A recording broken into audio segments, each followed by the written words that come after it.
బ్రతికున్నామే కానీ భావితరాలకు కథలుగా చెప్పుకునేలా ఈ బ్రతుకులు మారుతాయో లేదోనని మత్స్యకారులు మదన పడుతున్న సమయంలో పోర్టులు, హార్బర్లు, ఫిషింగ్ ల్యాండ్ సెంటర్లతో తీర ప్రాంతంలో తిరుగులేని అభివృద్ధికి బాటలు వేశారు జగన్. ఆ ఫలాలు మత్స్యకారుల చేతికి అందేలోపే పోర్టులు, హార్బర్లే కాదు, అవసరమైతే సంద్రాన్ని కూడా ప్రైవేటోడికి తాకట్టు పెట్టే చంద్రబాబు అధికారంలోకి వచ్చారు. సముద్రంలో సాఫీగా సాగిపోతున్న గంగపుత్రుల జీవితాల్లో తుఫానులా విరుచుకుపడ్డారు. వాళ్ల జీవనాధారంపై కోలుకోలేని దెబ్బ కొట్టారు. గత ప్రభుత్వంలో 26,501 కోట్లతో 4 పోర్టులు, 10 ఫిషింగ్ హార్బర్లు, 6 ఫిష్ ల్యాండ్ సెంటర్లకు శ్రీకారం చుట్టి తీర ప్రాంత అభివృద్ధిని జగన్ పరుగులు పెట్టించారు. ఆంధ్రప్రదేశ్ చరిత్రలో తొలిసారి ఏకకాలంలో 4 పోర్టులకు శ్రీకారం చుట్టారు. రామాయపట్నం, మూలపేట, మచిలీపట్నం, కాకినాడ గేట్వే పోర్టు పనులు పట్టాలెక్కించారు.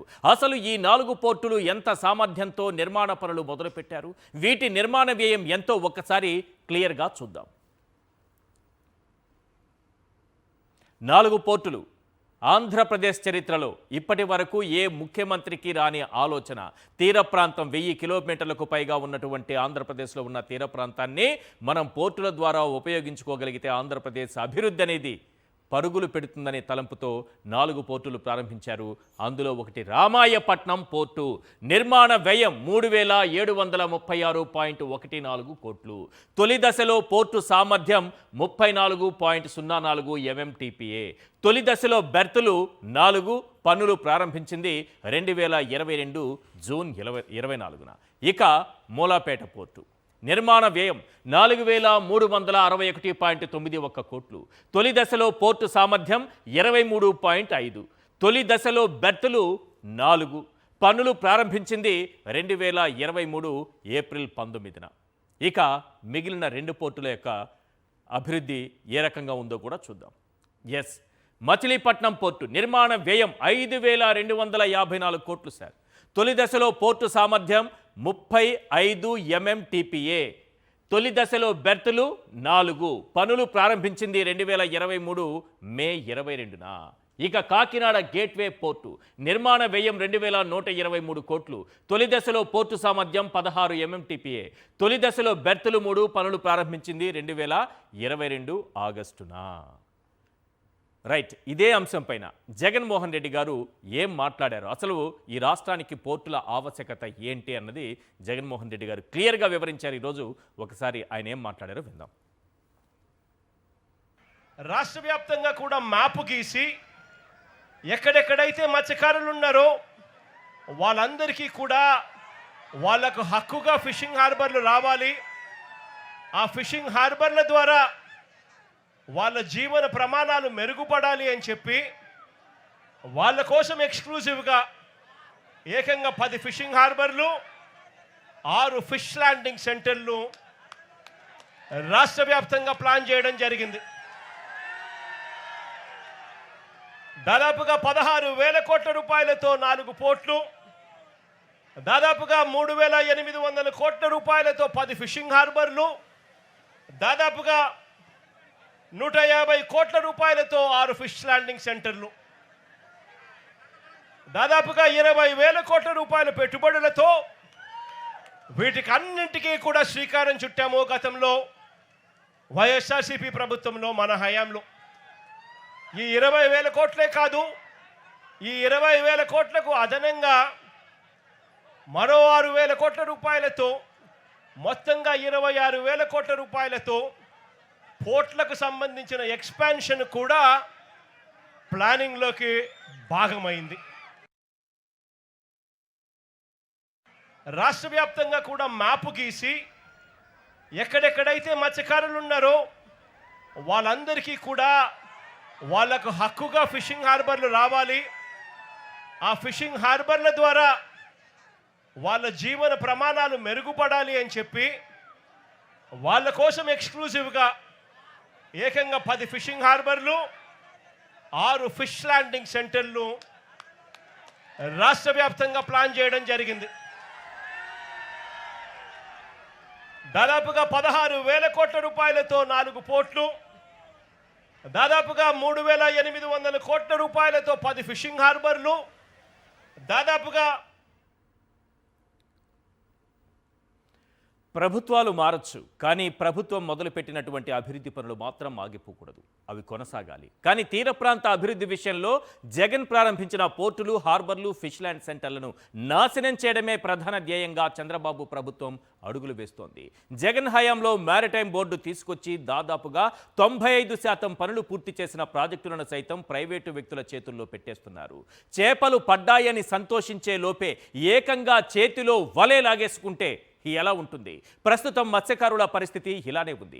దీనిపై జగన్ ఏమన్నారో ఒక్కసారి చూద్దాం. పోర్టులకు సంబంధించి ఇదే పెద్ద మనిషి నేను చంద్రబాబు నాయుడు గారిని ఇక్కడ గట్టిగా నిలదీస్తూ అడుగుతా ఉన్నా. పోర్టులకు సంబంధించి కీలకమైన భూసేకరణలన్నీ కూడా పూర్తి చేసి అన్ని రకాల అనుమతులను తీసుకొచ్చి ఈ పోర్టులన్నింటినీ కూడా ఎటువంటి ఇబ్బంది లేకోకుండా బ్యాంకు రుణాలను సైతం వీటికి టైఅప్ చేసి ఫైనాన్షియల్ క్లోజర్ కూడా కంప్లీట్ చేసి మారిటైమ్ బోర్డు క్రియేట్ చేసి అన్ని రకాలుగా ఈ ప్రాజెక్టులను ముందుకు తీసుకొని పోయే కార్యక్రమం చేసి ఏకంగా రామయ్యపట్నం పోర్టులో ఏకంగా ఒకటేసారి దాదాపుగా 95% ప్రాజెక్టు కూడా పూర్తి చేసిన పరిస్థితిలోకి మన ప్రభుత్వ హయాంలో జరిగింది. శ్రీకాకుళంలోని మూలపేట పోర్టులో ఈ కీలకమైన భూసేకరణలు, అన్ని రకాల అనుమతులు, ఫైనాన్షియల్ టైఅప్లు ఇవన్నీ కూడా పూర్తి చేసుకొని ప్రాజెక్టు కూడా దాదాపుగా 35% పనులు కూడా వేగంగా పరిగెత్తించగలిగినాం. మచిలీపట్నంలో కూడా పూర్తిగా భూసేకరణలన్నీ పూర్తి చేసి అన్ని అనుమతులు తీసుకొని వచ్చి బ్యాంకులతో టైఅప్ చేసి లోన్లన్నీ శాంక్షన్ చేయించి మారిటైమ్ బోర్డు ద్వారా పూర్తిగా పనులు కూడా చేసి దాంట్లో కూడా దాదాపుగా 35% పనులు కూడా మన ప్రభుత్వ హయాంలోనే అప్పటికే మొదలయ్యాయి. కాకినాడ వద్ద ఇంకొక ప్రైవేట్ పోర్టు కూడా వేగంగా పనులు చేయడం కూడా మొదలెట్టింది. గవర్నమెంట్ రంగంలో ఉన్న 3 పోర్టులు ఇప్పటికే 2 సంవత్సరాలు అయిపోతా ఉంది. ఎందుకు ఆ ప్రాజెక్టులలో పనులు జరగడం లేదు అని చెప్పి చంద్రబాబు నాయుడు గారిని గట్టిగా నిలదీస్తూ అడుగుతా ఉన్నాను. పీపీపీ అంటే పబ్లిక్ ప్రైవేట్ పార్ట్నర్షిప్ అనుకునేరు, కానే కాదు. పీపీపీ అంటే ప్రైవేటు పచ్చ పార్టీ. అన్నింటినీ ప్రైవేటు పరం చేసేస్తుంటే దీన్ని ప్రైవేటు పచ్చ పార్టీ అనకుండా మరేమనాలి? ఇప్పుడు జువ్వలదిన్నె ఫిషింగ్ హార్బర్ కూడా ప్రైవేటు వ్యక్తుల చేతుల్లో పెట్టేశారు. 79 ఎకరాల్లో సగం ప్రైవేటు డిఫెన్స్ కంపెనీకి కేటాయించి మత్స్యకారుల నోట్లో మట్టి కొట్టారు. జగన్ హయాంలో ఈ జువ్వలదిన్నె ఫిషింగ్ హార్బర్ను 288 కోట్ల వ్యయంతో నిర్మించారు. 1250 బోట్లు నిలిపే సామర్థ్యంతో 6100 మత్స్యకార కుటుంబాలకు లబ్ధి చేకూర్చేలా హార్బర్ను అందుబాటులోకి తెచ్చారు. దీన్ని స్వయంగా ప్రధాని మోడీ 2024 ఆగస్టు 30న ప్రారంభించారు. అయినా చంద్రబాబు ప్రభుత్వం దీన్ని అందుబాటులోకి తీసుకురాలేదు. మత్స్యకారుల ఆశలపై గండి కొట్టారు. దీనిపై జగన్ ఏమన్నారో ఒకసారి చూద్దాం. ఒక ప్రైవేట్ డిఫెన్స్ కంపెనీకి చంద్రబాబు నాయుడు గారు ఇక్కడ భూములు కేటాయిస్తారు. ఉన్న 79 ఎకరాలలో సగం ఈ ప్రైవేట్ డిఫెన్స్ ఫ్యాక్టరీకి చంద్రబాబు నాయుడు గారు కేటాయిస్తారు. అంటే దాని అర్థం ఇక మత్స్యకారులకు ఇక్కడి నుంచి కూడా తరిమేసే కార్యక్రమం చేస్తూ ఉన్నాడు చంద్రబాబు నాయుడు గారు. నేను అడుగుతా ఉన్నా చంద్రబాబు నాయుడు గారిని, ధర్మమేనా న్యాయమేనా అని అడుగుతా ఉన్నా ఇదే మనిషి పెద్ద మనిషి చంద్రబాబు నాయుడు గారిని. మత్స్యకారుల కోసం ఫిషింగ్ హార్బర్లు జగన్ నిర్మిస్తే నువ్వు చేస్తూ ఉన్నది ఏందయ్యా? దీన్ని కూడా దోచుకునే కార్యక్రమం చేస్తూ ఉన్నావు ప్రైవేట్ వాళ్ళకి ఇచ్చి. ప్రైవేట్ వాళ్ళకి నువ్వు ఇవ్వాలి అనుకుంటే పక్కన కృష్ణపట్నం పోర్ట్ ఉంది, ఆ పోర్ట్లో కావాలంటే దండిగా ల్యాండ్ ఉంది, అక్కడ కావాలంటే వాళ్ళకి ఇచ్చుకోవచ్చు. కానీ ఇక్కడ మత్స్యకారులను పొట్టగొట్టడం ఎందుకు చంద్రబాబు అని చెప్పి చంద్రబాబు నాయుడు గారిని అడుగుతా ఉన్నా గట్టిగా. చంద్రబాబు నాయుడు గారిని గట్టిగా వార్నింగ్ కూడా ఇస్తా ఉన్నా. కళ్ళు మూసి తెరిచేసరికే మరో 3 ఏళ్ళు అయిపోతుంది. వచ్చేది వైఎస్ఆర్సీపీ ప్రభుత్వమే.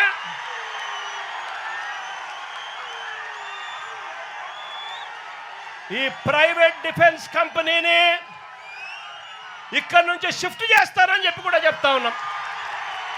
ఒక ప్రైవేట్ డిఫెన్స్ కంపెనీకి చంద్రబాబు వ్యవహారం ఎలా ఉంటే అటు ఆయన గారి పుత్రరత్నం నారా లోకేష్ గారు ఏం చేస్తున్నారో తెలుసా? అంతకు మించి అన్నట్లుగా మత్స్యకారుల పొట్ట కొడుతున్నారు. సాధారణంగా పక్క రాష్ట్రాల మత్స్యకారులు మన రాష్ట్ర పరిధిలోని జలాల్లోకి వచ్చి చేపల వేట చేయడం నిషేధం. అలానే మన మత్స్యకారులు కూడా పక్క రాష్ట్రాల పరిధిలోకి వెళ్ళి చేపల వేట చేయడం నిషేధం. కానీ తమిళనాడుకు చెందిన మత్స్యకారులు మన రాష్ట్ర పరిధిలోని జలాల్లోకి వచ్చి చేపల వేట సాగిస్తున్నారు. దీన్ని గమనించిన మన మత్స్యకారులు ఆ తమిళనాడు బోట్లను పట్టుకొని పోలీసులకు అప్పగించారు. అలా సీజ్ చేసిన బోట్లను బీదా మస్తాన్ రావు సోదరులు తమ పలుకుబడి ఉపయోగించి విడిపించారు. ఇందులో మంత్రి లోకేష్ గారు కీలక పాత్ర పోషించారు. మార్చి 12న జువ్వలదిన్నె హార్బర్ను లోకేష్ సందర్శిస్తే మార్చి 16న సీజ్ చేసిన బోట్లను ఎత్తుకెళ్లిపోయారు. దీనికి సంబంధించినటువంటి కాల్ రికార్డ్స్ కూడా బయటపడ్డాయి. దీనిపై జగన్ ఏమన్నారో ఒకసారి విందాం. చివరికి చంద్రబాబు నాయుడు గారు ఇక్కడ మత్స్యకారులకు మేలు చేయాల్సిన చోట మేలు చేయకపోగా వారి కడుపు మీద దంతా ఉన్నాడు చంద్రబాబు నాయుడు గారు. ఇక్కడే ఈ ప్రాంతంలోకి ఎవరు కూడా రాకూడదు. ఇది ఆంధ్ర రాష్ట్రానికి సంబంధించిన ఫిషింగ్ ఏరియా. స్ట్రిక్ట్గా రూల్స్ ఉన్నాయి. మనం తమిళనాడులోకి పోకూడదు, తమిళనాడు వాళ్ళు మన వైపుకు మన దగ్గరికి ఇక్కడికి కూడా రాకూడదు. ఇవన్నీ స్ట్రిక్ట్గా రూల్స్ ఉన్నాయి.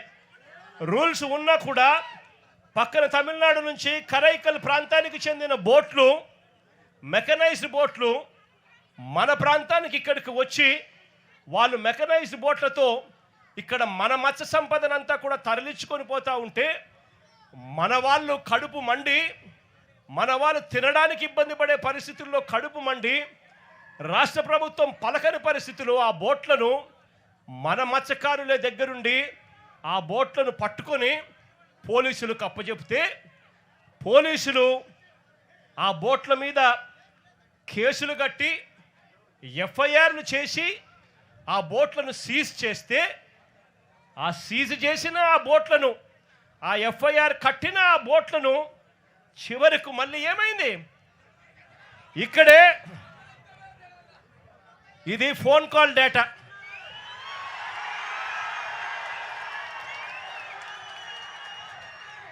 బీదా సోదరులు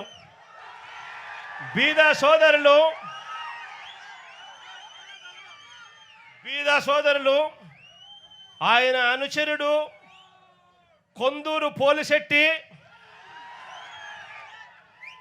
అక్కడ బోటు యజమానులు అశోక్,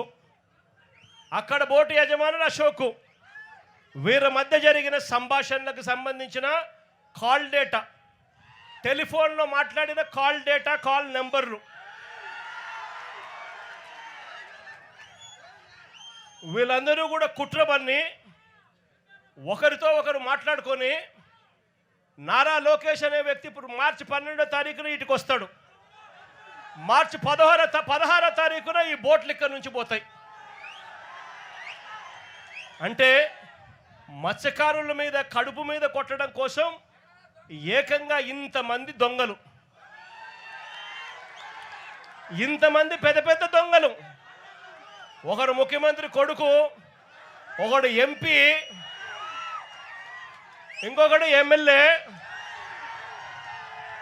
ఇంతమంది కలిసి ఎవరిని తన్నేది? చిన్న చిన్న పేదవాళ్ళైన మత్స్యకారులను తనడానికి, కడుపు మీద కొట్టడానికి ఇంతమంది ఏకమవుతారు. నేను అడుగుతా ఉన్నా, వాళ్ళ మధ్య జరిగిన టెలిఫోనిక్ ఫోన్ సంభాషణలు, కాల్ డేటాలు కూడా ఈ మాదిరిగా అందుబాటులో ఉంటే, ఈ డేటా అంతా కూడా కనిపిస్తూ ఉంటే ఒక్కరినన్నా అరెస్ట్ చేశారని అడుగుతా ఉన్నాను. జువ్వలదిన్నె మాత్రమే కాదు, మొత్తం 10 ఫిషింగ్ హార్బర్లు మత్స్యకారుల హక్కు అన్నారు జగన్. హార్బర్లను మత్స్యకారుల నుంచి చంద్రబాబు తాత కూడా తీసుకుపోలేరు అన్నారు. వైఎస్ఆర్సీపీ ప్రభుత్వం వచ్చాక ఫిషింగ్ హార్బర్లను మత్స్యకారులకు అంకితం చేస్తామని కూడా జగన్ స్పష్టం చేశారు. దీనిపై ఆయన ఏం మాట్లాడారో ఒక్కసారి మనం విందాం. మన ప్రభుత్వం వచ్చిన తర్వాత మిమ్మల్ని అందరినీ కూడా ఈ ఫిషింగ్ హార్బర్ మీ హక్కుగానే ఇస్తాము. అంతేకాదు, ఈ ఫిషింగ్ హార్బర్ల పరిధిలో ఉన్న ప్రతి మత్స్యకార కుటుంబానికి కూడా చెప్తా ఉన్నాను, ఆ పరిధిలో ఉన్న ప్రతి కుటుంబానికి కూడా మంచి జరిగించే విధంగా వాళ్ళందరినీ కూడా గ్రూప్స్ కింద ఫామ్ చేసి ఒక్కొక్క బోటుకు 10 మందిని 10-12 మందిని ఒక్కొక్క బోటుకు యజమానుల కింద చేస్తూ వాళ్ళందరినీ కూడా ఇంతకుముందు నేను చెప్పినట్టుగా 10% వాళ్ళు కడితే చాలు, 90% రాష్ట్ర ప్రభుత్వం లోన్ల కిందను గ్రాంట్ల కిందను ఇస్తూ వాళ్ళందరినీ ఓనర్లుగా చేసి ఈ ఫిషింగ్ హార్బర్లను వాళ్ళకు అంకితం చేస్తామని కూడా ఈ సందర్భంగా ఖచ్చితంగా చెప్తా ఉన్నా.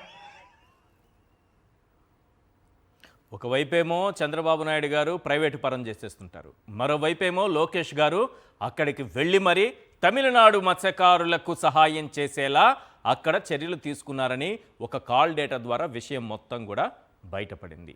ఏం జరుగుతోంది? ఆ సంపదను ఎవరు కొల్లగొడుతున్నారు? ఆ కొల్లగొడుతున్న వాళ్ళకి లోకేష్ గారు ఎందుకు సపోర్ట్ చేస్తున్నారు? పైగా ప్రధాని మోడీ ప్రారంభించినటువంటిది, ప్రారంభం కూడా అయిపోయింది జువ్వలదిన్నే. జగన్మోహన్ రెడ్డి గారు శంకుస్థాపన చేసి దాని నిర్మాణాన్ని ప్రారంభించి నిర్మాణాన్ని కూడా పూర్తి చేస్తే 288.8 కోట్లు, 289 కోట్ల రూపాయలతో జువ్వలదిన్నే హార్బర్ను పూర్తి చేస్తే, దాన్ని ప్రధాని చేతుల మీదుగా ప్రారంభిస్తే అది మత్స్యకారులకు దక్కకుండా చంద్రబాబు నాయుడు గారు ఇలా అడ్డుకట్ట వేసేశారు. ఈరోజు వరకు మత్స్యకారులకి ఆ హార్బర్ ఇప్పటి వరకు దక్కలేదు. పైగా లోకేష్ గారు వెళ్ళి బీదా సోదరులకు అనుకూలంగా తమిళనాడు వాళ్ళకి సంబంధించినటువంటి బోట్లని పట్టుకుని సీజ్ చేయించి కేసులు పెట్టిస్తే మత్స్యకారులు వాటిని విడిపించారంటే దీని వెనుక ఎంత పెద్ద స్కామ్ జరుగుతోందనేది ఆలోచించండి. ఇప్పుడు జగన్మోహన్ రెడ్డి గారు 4 పోర్టులు, నేను చెప్పాను కదా ఇంతకుముందు, 4 పోర్టులు ఒక్కొక్క దానికి ఎంత ఖర్చు పెట్టారు, వాటి సామర్థ్యం ఎంత, ఎన్ని బెర్తులతో నిర్మిస్తున్నారు అనేది క్లియర్గా చూసాం. ఈ 10 ఫిషింగ్ హార్బర్లకు సంబంధించి ఒక క్లియర్ డేటా ఒకటి చూద్దాం. ఎందుకంటే 10 ఫిషింగ్ హార్బర్లు, ఒక్కొక్క ఫిషింగ్ హార్బర్కి ఎంత ఖర్చు పెట్టారు, ఒక్కొక్క హార్బర్లో బోట్లు నిలిపేటటువంటి సామర్థ్యం ఎంత ఉంది, లబ్ధి పొందేటటువంటి మత్స్యకార కుటుంబాలు ఎన్ని అన్నది స్క్రీన్ పైన ఒక్కసారి చూద్దాం సార్. ఎస్, వైఎస్ జగన్ హయాంలో 10 ఫిషింగ్ హార్బర్ల సమగ్ర స్వరూపం ఎలా ఉందంటే మొత్తం 3,520 కోట్ల రూపాయలతో 10 ఫిషింగ్ హార్బర్లు. చంద్రబాబు నాయుడు గారు విజనరీని పేపర్లో, ఎల్లో పేపర్లో డప్పు కొట్టుకోవడమే తప్ప ఏ రోజైనా సరే ఒక పోర్టు కట్టాలన్న ఆలోచన ఆయనకు వచ్చిందా? ఉన్న పోర్టుల్ని ఆపేయడం, దాదాపుగా పూర్తిగా వస్తున్నటువంటి పోర్టులు ఆపేయడం, లేదంటే ప్రైవేట్ వాడికి అప్పగిస్తామని చెప్పడం, మాకు చేత కాదని చేతులు ఎత్తేయడం, జగన్మోహన్ రెడ్డి గారికి పేరు రాకూడదని తన పచ్చ మైండ్తో ఆలోచించి ప్లాన్ చేయటం. ఎస్, ఒకసారి చూడండి సార్. వైఎస్ జగన్ హయాంలో 10 ఫిషింగ్ హార్బర్ల సమగ్ర స్వరూపం, మొత్తం వ్యయం 3,520 కోట్లు, బోట్లు నిలిపే సామర్థ్యం 10,521 బోట్లు. ఈ ఫిషింగ్ హార్బర్ల ద్వారా అక్కడ బోట్లు నిలిపేటటువంటి సామర్థ్యాన్ని ఇవి కలిగి ఉన్నాయి. మొత్తం లబ్ధి పొందే కుటుంబాలు ఎన్నో తెలుసా? 60,000 కుటుంబాలు, 60,858 మత్స్యకార కుటుంబాలు లబ్ధి పొందుతాయి. మొదటిది జువ్వెలదిన్న, వ్యయం 288 కోట్లు సార్, బోట్లు నిలిపే సామర్థ్యం 1,250, లబ్ధి పొందేటటువంటి మత్స్యకార కుటుంబాలు 6,100. నెక్స్ట్ నిజాంపట్నం, 451 కోట్లతో దీన్ని నిర్మించారు. బోట్లు నిలిపే సామర్థ్యం 1,600 బోట్లు నిలిపే సామర్థ్యాన్ని అది కలిగి ఉంది. 9,000 మత్స్యకార కుటుంబాలకు లబ్ధి. ఇక మచిలీపట్నం 422 కోట్లు, 550 బోట్లు నిలిపే సామర్థ్యం, 3,300 మత్స్యకార కుటుంబాలకు లబ్ధి చేకూరుతాయి. ఇక ఉప్పాడ 361 కోట్లతో ఉప్పాడ ఫిషింగ్ హార్బర్ను నిర్మించారు. 2,500 బోట్లు నిలిపే సామర్థ్యం, 17,700 మత్స్యకార కుటుంబాలు లబ్ధి పొందుతాయి. ఈ కుటుంబాలకి ఆ లబ్ధి జరగకుండా ప్రైవేట్ వాడి చేతిలో పెట్టడానికి చంద్రబాబు నాయుడు గారు ఆలోచిస్తున్నారు. ఇంతకంటే దుర్మార్గం ఏమైనా ఉంటుందా? మీరు కూడా ఒక్కసారి ఆలోచించాలి. బుడగట్లపాలెం 365 కోట్లు, 780 బోట్లు నిలిపే సామర్థ్యం, 3,840 మత్స్యకార కుటుంబాలకు లబ్ధి జరుగుతుంది. పూడి మడక 392.53 కోట్లు, 930 బోట్లు నిలిపే సామర్థ్యం. ఇక 4,870 మత్స్యకార కుటుంబాలకు లబ్ధి చేకూరుతుంది. కొత్తపట్నం 392 కోట్లతో దీన్ని నిర్మిస్తే 820 బోట్లు నిలిపే సామర్థ్యాన్ని కొత్తపట్నం ఫిషింగ్ హార్బర్ కలిగి ఉంది. 4,200 కుటుంబాలకు లబ్ధి చేకూరుతుంది. ఓడరేవు 417 కోట్లు, బోట్లు నిలిపే సామర్థ్యం 1,650 బోట్లు నిలిపే సామర్థ్యం, మొత్తం 9,500 కుటుంబాలకు లబ్ధి చేకూరుతుంది. ఇక బియ్యపు తిప్ప 429 కోట్లు, బోట్లు నిలిపే సామర్థ్యం 441, మత్స్యకార కుటుంబాలకు లబ్ధి 2,348. ఇది అయిపోతే ఇక 10వదైంది 10th వన్ మంచినీళ్లపేట. ఇది ఇంకా డిపిఆర్ దశలో ఉంది. ఈ డిపిఆర్ దశలో ఉందంటే ఇంతవరకు జువ్వెలదిన్న మోడీ గారి చేతుల మీద ప్రారంభించిన దానికే దిక్కులేదు. ఇంకా డిపిఆర్ దశలో ఉందంటే చంద్రబాబు నాయుడు గారు దీన్ని ఏం చేస్తారనేది మనం క్లియర్గా ఆలోచించుకోవచ్చు. మొత్తం 26,501 కోట్లతో 4 పోర్టులు, 10 ఫిషింగ్ హార్బర్లు, 6 ఫిష్ ల్యాండ్ సెంటర్లు జగన్మోహన్ రెడ్డి గారు ప్రారంభిస్తే ఇప్పుడు ఒక్కొక్కటి ఏ దశలో ఉన్నాయంటే చంద్రబాబు నాయుడు గారు దయ తలిస్తే చిన్న పని జరగాలంటే చంద్రబాబు నాయుడు గారి దయ కావాలి. వాటిని ఏ రకంగా ఆపేయాలనేది చూస్తున్నారు. మూలాపేట పోర్టుని పూర్తిగా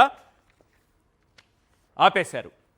ఆ పోర్టు పరిరక్షణ కోసం వైఎస్ఆర్సీపీ మూలాపేటకు వెళ్ళి పోర్టు పరిరక్షణ కోసం పోర్టు పనులు త్వరగా పూర్తి చేయాలని ఆందోళన చేయాల్సినటువంటి పరిస్థితి వచ్చింది. హార్బర్లను కూడా వదలట్లేదు. ఇక అత్యంత కీలకమైంది జువ్వలదిన్నె ఫిషింగ్ హార్బర్లో 29.58 ఎకరాలను సాగర్ డిఫెన్స్కి అప్పగిస్తూ ప్రభుత్వం జారీ చేసిన జీవో 12/12/2025 డిసెంబర్ 12వ తారీఖున ఒక జీవో కూడా ఇచ్చేశారు. జువ్వలదిన్నె మత్స్యకారులకు దక్కకుండా ప్రైవేటు డిఫెన్స్ వారికి దాన్ని ఇచ్చేశారు. ఇక పోర్టు భూములను కూడా ప్రైవేటు పరం చేయడానికి AP maritime board land allotment guidelines 2026 పేరుతో చంద్రబాబు ప్రభుత్వం ఒక జీవో జారీ చేసింది సార్. అంటే వీటికి ఉన్నటువంటి భూములన్నింటినీ కూడా ప్రైవేటు వాళ్లకు అప్పగించేస్తూ మొత్తం ప్రైవేటు పరం చేసేటటువంటి కుట్రలు సాగుతున్నాయి. అసలు జగన్మోహన్ రెడ్డి గారు జువ్వలదిన్నె వెళుతున్నారు అనగానే ప్రభుత్వం గుండెల్లో గుబులు మొదలైంది. చంద్రబాబు నాయుడు గారు గుండెల్లో గుబులు మొదలైంది. గుండెల్లో ఆయన తీసుకొచ్చినటువంటి బుల్లెట్ ట్రైన్ పరుగులు పెట్టింది. బుల్లెట్ ట్రైన్ తీసుకొచ్చారు కదా రాష్ట్రానికి, అదే బుల్లెట్ ట్రైన్ గుండెల్లో పరుగులు పెట్టాయి. ఆ దెబ్బతో 2 పనులు చేశారు. ఒకటి మత్స్యకారులకు బెదిరింపులు.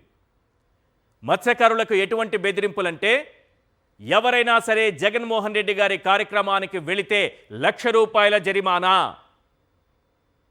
వాళ్లకు ఏ బెనిఫిట్స్ అందకుండా చేస్తామనేటటువంటి బెదిరింపులు మత్స్యకార గ్రామాల్లో వినిపించాయి. ఆ విధంగా జగన్మోహన్ రెడ్డి గారి కార్యక్రమానికి జనం రాకుండా కట్టడి చేయాలనే కుట్రతో పనిచేసినప్పటికీ ఏ రకంగా జనం వచ్చారనేది చాలా క్లియర్గా ఇంతకుముందు మనం స్క్రీన్ పైన కూడా చూసాం. ఇక రెండవ కుట్ర, దీన్ని డైవర్ట్ చేయాలి. దీన్ని డైవర్ట్ చేయాలంటే మళ్ళీ ఏదో ఒక అరెస్ట్ జరగాలి. ఈరోజు వైఎస్ఆర్సీపీ మీడియా విభాగం రాష్ట్ర ప్రధాన కార్యదర్శి పూడి శ్రీహరి గారిని అక్రమంగా అరెస్ట్ చేశారు. ఏది మఫ్టీలో వచ్చి పోలీసులు. మఫ్టీలో వస్తే రౌడీ వచ్చాడా, గోండా వచ్చాడా, కిడ్నాపర్ వచ్చాడా ఎలా తెలుస్తుంది? సుప్రీంకోర్టు గైడ్లైన్స్ ఉన్నాయి. మన చంద్రబాబు నాయుడు గారి ప్రభుత్వంలో రెడ్ బుక్ రాజ్యాంగంలో పోలీసులు మఫ్టీలోనే తిరుగుతారు సార్. ఎవడైనా వీడెవడో కిడ్నాపర్ అనుకోనో, వీడెవడో గోండా అనుకోనో, వీడెవడో రౌడీ అనుకోనో ఆ పోలీసులపై తెలియక తిరగబడితే పోలీసులపై తిరగబడ్డారు కాబట్టి మరో కేసు పెడతారు. మీరు మఫ్టీలో ఎలా వస్తారయ్యా బాబు అని సుప్రీంకోర్టు అడుగుతోంది, హైకోర్టు అడుగుతోంది. అయినా చంద్రబాబు నాయుడు గారి పాలనలో రెడ్ బుక్ రాజ్యాంగంలో మేము ఇలాగే వ్యవహరిస్తాం అన్నట్లుగా వాళ్ళ తీరు కనిపిస్తోంది. శ్రీహరి అరెస్ట్ ఒకటి, జువ్వలదిన్నెకు సంబంధించి జగన్మోహన్ రెడ్డి పర్యటన ఒకటి. ఈ 2 అంశాలపైన క్లియర్గా మాట్లాడుకుందాం. చంద్రబాబు నాయుడు గారు ఇక్కడ మత్స్యకారులకు మేలు చేయాల్సిన చోట మేలు చేయకపోగా వారి కడుపు మీద తంతా ఉన్నాడు చంద్రబాబు నాయుడు గారు. ఇక్కడే ఈ ప్రాంతంలోకి ఎవరు కూడా రాకూడదు. ఇది ఆంధ్ర రాష్ట్రానికి సంబంధించిన ఫిషింగ్ ఏరియా. స్ట్రిక్ట్గా రూల్స్ ఉన్నాయి. మనం తమిళనాడులోకి పోకూడదు, తమిళనాడు వాళ్ళు మన వైపుకు మన దగ్గరికి ఇక్కడికి కూడా రాకూడదు. ఇవన్నీ స్ట్రిక్ట్గా రూల్స్ ఉన్నాయి. రూల్స్ ఉన్నా కూడా పక్కన తమిళనాడు నుంచి కరైకల్ ప్రాంతానికి చెందిన బోట్లు, మెకనైజ్డ్ బోట్లు మన ప్రాంతానికి ఇక్కడికి వచ్చి వాళ్ళు మెకనైజ్డ్ బోట్లతో ఇక్కడ మన మత్స్య సంపదనంతా కూడా తరలించుకొని పోతూ ఉంటే మన వాళ్ళు కడుపు మండి, మన వాళ్ళు తినడానికి ఇబ్బంది పడే పరిస్థితుల్లో కడుపు మండి రాష్ట్ర ప్రభుత్వం పలకని పరిస్థితుల్లో ఆ బోట్లను మన మత్స్యకారుల దగ్గరుండి ఆ బోట్లను పట్టుకొని పోలీసులకు అప్పచెప్తే పోలీసులు ఆ బోట్ల మీద కేసులు కట్టి ఎఫ్ఐఆర్లు చేసి ఆ బోట్లను సీజ్ చేస్తే ఆ సీజ్ చేసిన ఆ బోట్లను, ఆ ఎఫ్ఐఆర్ కట్టిన ఆ బోట్లను చివరకు మళ్ళీ ఏమైంది, ఇక్కడే ఇది ఫోన్ కాల్ డేటా.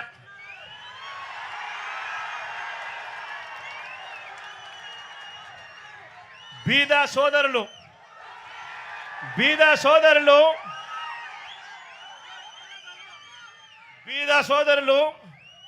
ఆయన అనుచరుడు కొందూరు పోలిశెట్టి,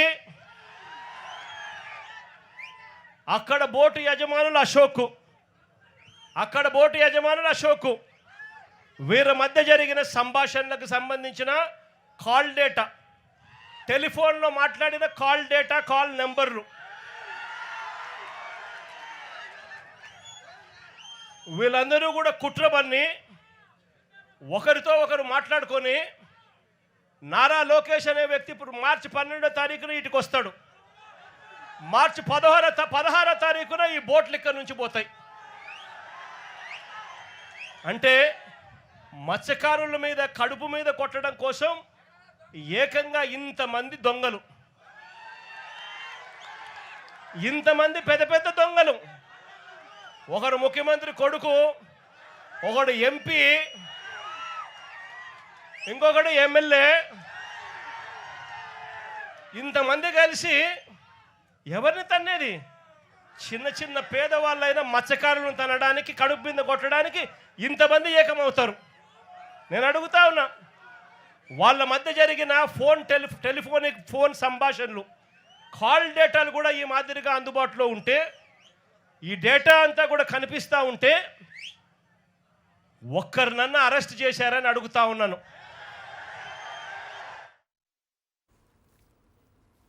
రైట్, ఇవాళ చర్చలో పాల్గొంటున్నారు తూమాటి మాధవరావు గారు, ఎమ్మెల్సీ, వైఎస్ఆర్సీపీ, కాకాణి పూజిత గారు, women wing state working president, YSRCP, Ramnath గారు, సీనియర్ అనలిస్ట్. రైట్, మాధవరావు గారు, మెడికల్ కాలేజీలు జగన్మోహన్ రెడ్డి గారు ఏది తీసుకొస్తే అది ప్రైవేటు పరం చేయాలని చూస్తున్నట్టుగా ఉంది. మెడికల్ కాలేజీల విషయం చూసాం. కనీసం రోడ్లు ఏంటి అంటే రోడ్లు కూడా ప్రైవేటు పరమే అని అంటున్నారు. పోర్టులు తీసుకొచ్చారు, పోర్టులు కానీ, ఫిషింగ్ హార్బర్లు కానీ, ఫిష్ ల్యాండ్స్ అంటే ఏది వదిలిపెట్టం, మేము అన్నిటినీ ప్రైవేట్కి అప్పగించేస్తాం, పీపీపీ అని ఒక పద్ధతి ఉంది మా చేతిలో అన్నట్టుగా వ్యవహరిస్తున్నారు. ఒక ఫిషింగ్ హార్బర్ వల్ల, ప్రభుత్వం దాన్ని కట్టడం వల్ల కలిగే లాభాలేంటి? చంద్రబాబు నాయుడు గారి చర్యలతో జరుగుతున్నటువంటి నష్టాలేంటి? ఏం చెప్తారు సార్? ఈ విషయంలో ఈ కూటమి ప్రభుత్వం వచ్చిన తర్వాత ఒక్క పోర్టులు మొత్తం కూడా మెడికల్ కాలేజీల తరహాలోనే ప్రైవేట్ పరం చేయాలనే ఒక ఆలోచన చేసింది. కానీ ఈ రాష్ట్రంలో జరుగుతుంది ఏంటంటే, ఈ దేశంలో ఇప్పుడు ఏదైతే మనం ప్రభుత్వ పోర్టు నిర్మాణం చేస్తా ఉందో, ఎవరైనా మళ్ళీ ప్రైవేటులుగా తీసుకుంటే మళ్ళీ వాళ్ళ దగ్గర నుంచి అదాని వాళ్ళు తీసుకుంటారనే ఒక భయంతో ఎవరు కూడా ముందుకు రాని పరిస్థితులు చూశాను ఈ కూటమి ప్రభుత్వం వచ్చిన తర్వాత. అందువల్లే వాళ్ళు పోర్టు ప్రైవేట్ పరం చేయడానికి వీలు కాలేదు కాబట్టి మెడికల్ కాలేజ్ ప్రైవేట్ పరం చేయడానికి కోసం వాళ్ళు ప్రయత్నం చేశారు. అయితే నేను సూటిగా అడుగుతా ఉన్నాను సార్, తెలుగుదేశం పార్టీ ప్రభుత్వం పార్టీ పెట్టిన తర్వాత ఈ 40 సంవత్సరాల్లో ఒక్క పోర్టు కానీ, ఫిషింగ్ హార్బర్ కానీ తెలుగుదేశం పార్టీ వాళ్ళ ప్రభుత్వాలు ఉన్న టైంలో ఎప్పుడు కూడా ముందుకు రాని పరిస్థితి. గతంలో ఉన్న కాంగ్రెస్ పార్టీ 2 పోర్టులకు తీసుకొస్తే, రాజశేఖర రెడ్డి గారు 2 పోర్టులు తీసుకొస్తే, జగన్మోహన్ రెడ్డి గారు ఒక కోవిడ్ అయిపోయిన తర్వాత మిగిలిన 3 సంవత్సరాల్లోనే 4 పోర్టులు, 10 ఫిషింగ్ హార్బర్లు, ఫిష్ ల్యాండింగ్ సెంటర్లు 6 అన్ని తీసుకొచ్చి వాటిని ల్యాండ్ అక్విజిషన్ చేసి, నిధులు అలాట్ చేసి, వాటిని గ్రౌండింగ్ చేసి అన్ని కూడా 50 to 90% పనులు అయిపోయిన పరిస్థితి మనం గత 3 సంవత్సరాల్లో చూసాం. ఈ 2 సంవత్సరాల్లో ఒక్క ఫిషింగ్ హార్బర్ కానీ, పోర్టు కానీ ఒక్క అడుగు ముందుకు పడిన పరిస్థితి. మేము అన్ని చాలా పోర్టులు విజిట్ చేశాము. నేను ప్రతిసారి మాట్లాడుతా ఉన్న పోర్టుల విషయం మీద కానీ, ఫిషింగ్ హార్బర్ల విషయం మీద కానీ కౌన్సిల్లో. ఈరోజు ఇది ఆ గత 75 సంవత్సరాల నుంచి మనం ఏదైతే మత్స్యకారులు ఎదుర్కొంటున్న సమస్య ఏదైతే ఉందో మన రాష్ట్రంలో, ఏది పక్క రాష్ట్రాల పరిధులు దాటి మన రాష్ట్ర పరిధిలోకి వచ్చి ఇక్కడ ఉన్న మత్స్య సంపదని వాళ్ళు దోచుకొని వెళ్ళిపోతున్న పరిస్థితులు, మన వాళ్ళ సాంప్రదాయ బోట్లు తప్ప మెకనైజ్డ్ బోట్లు మన దగ్గర లేని పరిస్థితుల నుంచి వీళ్ళందరినీ కూడా కాపాడాలి. ఈ మత్స్య సంపదని వీళ్ళందరికి కూడా, హక్కుదారులందరికీ కూడా పొందే విధంగా చర్యలు తీసుకోవాలని చెప్పి జగన్మోహన్ రెడ్డి గారు ఈ 10 ఫిషింగ్ హార్బర్లు తీసుకురావడం జరిగింది. కేవలం మత్స్యకార కుటుంబాల కోసమే జగన్మోహన్ రెడ్డి గారు ఫిషింగ్ హార్బర్లు తీసుకురావడం జరిగింది. పోర్ట్లు అంటే ఇంపోర్ట్స్, ఎక్స్పోర్ట్స్, అది రాష్ట్ర అభివృద్ధి దోహదపడుతుంది, ఇది ఫిషర్మెన్స్ కు ఉపయోగపడుతుందని చెప్పే ఉద్దేశంతో ఫిష్ ల్యాండింగ్ సెంటర్లు కానీ, ఈ ఫిషింగ్ హార్బర్లు కానీ తీసుకురావడం జరిగింది. దాంట్లో ఏదైతే వీళ్ళు ఈరోజు ఎవరికైతే ప్రైవేట్ వాళ్ళకి డిఫెన్స్ వాళ్ళకి ఇవ్వాలనుకుంటున్నారో దానికి ఇవ్వడానికి చాలా సముద్ర తీర ప్రాంతం ఉంది. 971 కిలోమీటర్ సముద్ర తీర ప్రాంతం ఉంది. ఎన్నో పోర్టులు ఉన్నాయి, ఎన్నో చోట్ల ఖాళీ సముద్రం ఉంది. అలాంటి చోటు ఇచ్చుకొని వాళ్ళని కట్టుకోమని చెప్పాలి. కానీ ప్రజల కోసం, మత్స్యకారుల కోసం ఏర్పాటు చేసిన 300 కోట్లు ఖర్చు పెట్టి 95% పూర్తి చేసిన ఫిషింగ్ హార్బర్ తీసుకెళ్లి ప్రైవేట్ వాళ్ళకి దారదత్తం చేస్తున్నారంటే ఇంతకంటే దుర్మార్గం ఒకటి ఉందా అని చెప్పి మేము అడుగుతా ఉన్నాం. ఈరోజు అదే సార్ కూడా అడిగాడు. ఈ విషయంలో ఏదైతే మనకు మెకనైజ్డ్ బోట్లు డెవలప్ అవుతాయో, మెకనైజ్డ్ బోట్ పార్కింగ్ ప్లేస్ దొరుకుతుందో అటువంటి పరిస్థితులు మనం కల్పిస్తేనే ఇటువంటి పక్క రాష్ట్రాల నుంచి మన రాష్ట్రంలో తీర ప్రాంతంలోకి వచ్చి ఇక్కడ సంపద దోచుకోకుండా ఉండేదానికి అవకాశం ఉంటుందని చెప్పే ఈ ఉద్దేశంతో తీసుకొస్తే, మీరు ఒక పక్క ఫిషింగ్ హార్బర్లు మొత్తం ప్రైవేటైజేషన్ చేసిపోతూ మత్స్యకారులకు అన్యాయం చేస్తున్నారు ఒకటి. రెండోది, ఏదైతే మీరు వచ్చిన బోట్లు ఇప్పుడు తమిళనాడు కాదు, కొత్త వాదన తీసుకు తమిళనాడు కాదు, అవన్నీ పాండిచ్చేరి బోట్లు అని చెప్తాను. ఏ స్టేట్ అయినా కావచ్చు, పాండిచ్చేరి కానీ, తమిళనాడు కానీ, ఇంకొక స్టేట్ కానీ, అవి వేస్తే మన బార్డర్లో రాకుండా కాపాడాల్సిన బాధ్యత ఈ ప్రభుత్వం కాదని అడుగుతున్నాం మేము. మీరు ఈ బార్డర్లోకి రాకుండా కాపాడాల్సిన బాధ్యత మీదైతే దాన్ని పక్కన పెట్టి ఫిషర్మెన్స్ పూర్తిగా గాలికి వదిలేసిన పరిస్థితుల్లో వాళ్ళే పోయి బోట్ల మీద అడ్డుపడి దెబ్బలు తిని ఎన్నో ఇబ్బందులు పడి వాళ్ళ ఆ బోట్లన్నింటినీ కూడా వాళ్ళే పట్టుకొచ్చి కట్టేసి సీజ్ చేసి పోలీసులకు అప్పచెప్తే వాటిని కూడా మీరు ఈరోజు మీ రాజకీయ అవసరాల కోసమో లేకపోతే మీ ఆర్థిక అవసరాల కోసమో దేనికి వదిలిపెట్టారనేది పత్రికారులు మీటింగ్ జరిగింది. తమిళనాడు సంబంధించినటువంటి బోట్లను ఎందుకు వదిలిపెడతారు? ఇందులో లోకేష్ గారు ప్రస్తావన ఎందుకు వస్తుంది? కేసు రిజిస్ట్రేషన్ అయింది. లోకేష్ గారు వచ్చిన రోజే వాళ్ళు ఆయన ఇక్కడ చెప్పడం, పోలీసులు కానీ పొలిటీషియన్స్ కానీ అందరూ కూడా సివిల్ వాళ్ళు మరైనా అందరూ కూడా మూకమ్మడిగా పోయి దాన్ని వదిలిపెట్టిన పరిస్థితి. వాళ్ళందరూ ఫిషర్మెన్స్ ఇప్పుడు 150 నామాలు నిన్న మీటింగ్ పెట్టుకొని 5 కోట్ల రూపాయల పెనాల్టీ, తాళాలు ఎవరైతే బోటు తాళాలు ఇచ్చారో పెద్ద కాపులు వాళ్ళకి 5 కోట్ల రూపాయల పెనాల్టీ వేయడం కూడా జరిగింది. అది దాదాపు 24 గంటల మీటింగ్ జరిగింది. పాకల పంచాయతీలో మొత్తం తీర ప్రాంత మత్స్యకారులను కూడా మీటింగ్ పెట్టుకొని మేము స్ట్రైట్ గా అడుగుతుంది ఏంటంటే, మీరు కాపాడలేకపోగా మెరైన్ పోలీసు వ్యవస్థ నిర్వీర్యం. ఏదైతే స్పీడ్ బోట్లు ఇచ్చి మెరైన్ పోలీసులకి కాపులో ఉండాలనో ఆ బోట్లు మొత్తం కూడా రిపేర్లకు వస్తే మొత్తం కొలాప్స్ అయిపోయిన పరిస్థితి. ఈ రోజు అవన్నీ పూర్తిగా వదిలేసి ఫిషింగ్ హార్బర్లను చేసేసి ఈ ప్రైవేట్ వాళ్ళకి ఇచ్చేసి ఈ బోట్లు వదిలేసి మీ మత్స్యకారులకు మొత్తం తీర ప్రాంత మత్స్యకారులకు తీరం ద్రోహం చేసింది ఈ కూటమి ప్రభుత్వం అని చెప్పేది మేము చాలా గట్టిగా చెప్పగలం. మొత్తం కూడా మత్స్యకారులు మిమ్మల్ని వెలివేశారు. కూటమి ప్రభుత్వంతో ఎవరు మాట్లాడకూడదు, కూటమి ప్రభుత్వంతో ఎవరు సహకరించకూడదు, ఎవరు మాట్లాడకూడదు, మాట్లాడితే ₹1,00,000 వాళ్ళకి జరిమానా అని చెప్పి వాళ్ళు తీర్మానం చేస్తే నిన్న హడావుడిగా ఈరోజు జగన్మోహన్ రెడ్డి గారు వస్తున్న వాళ్ళకి మద్దతుగా అని చెప్పి ఈరోజు నిన్న మళ్ళీ వైఎస్ఆర్ పార్టీ మీటింగ్ పోతే ₹1,00,000 పెనాల్టీ అంటే ఈరోజు ఆగారా ప్రజలు? అంతకుముందు వేల సంఖ్యలో మీరు చెప్పింది జరిగింది. అంతకుముందు కూటమి ప్రభుత్వంతో మనం కలవకూడదు అని తీర్మానం చేసుకున్నారా? జరిగింది, పాకల్లో జరిగింది. ₹1,00,000 జరిమానా తీర్మానం జరిగిందా? జరిగింది. 5 కోట్లేమో ఎవరైతే తాళాలు ఇచ్చారో పెద్ద కాపులు వాళ్ళకి 5 కోట్లు జరిమానా వేయడం జరిగింది. ఎవరైనా కూటమి ప్రభుత్వం సహకరిస్తే, కూటమి ప్రభుత్వం సంబంధించిన నాయకులతో మాట్లాడితే ₹1,00,000 జరిమానా వేస్తామని చెప్పి జగన్మోహన్ రెడ్డి గారి మీటింగ్ కి ఎవరైనా వెళితే ₹1,00,000 జరిమానా. ఈరోజు ఎంతమందికి వేస్తారండి? ఈరోజు వేల మంది వచ్చారు జగన్మోహన్ రెడ్డి గారి మీటింగ్. నేను కూడా అదే సభలో.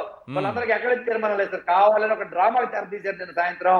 వాళ్ళని అడ్డుకోవడం కోసం ఒక డూప్లికేట్ డ్రామాకి తెరతీసింది కూడా మేము అందరం కూడా చూస్తా ఉన్నాం. పోనీ ఆ తీర్మానం వల్ల జగన్మోహన్ రెడ్డి గారి కార్యక్రమానికి మత్స్యకారులు తల రావడంలో కానీ మిగతా అంశాల్లో కానీ ఏమన్నా ప్రభావం చూపించిందా? ఏ ప్రభావం లేదు సార్. ఈరోజు మత్స్యకారులు స్వయంగా వాళ్ళ సమస్య ఏంటి అనేది జగన్మోహన్ రెడ్డి గారు తీసుకొచ్చారు. అది మీ అందరూ కూడా మీడియాలో చూశారు.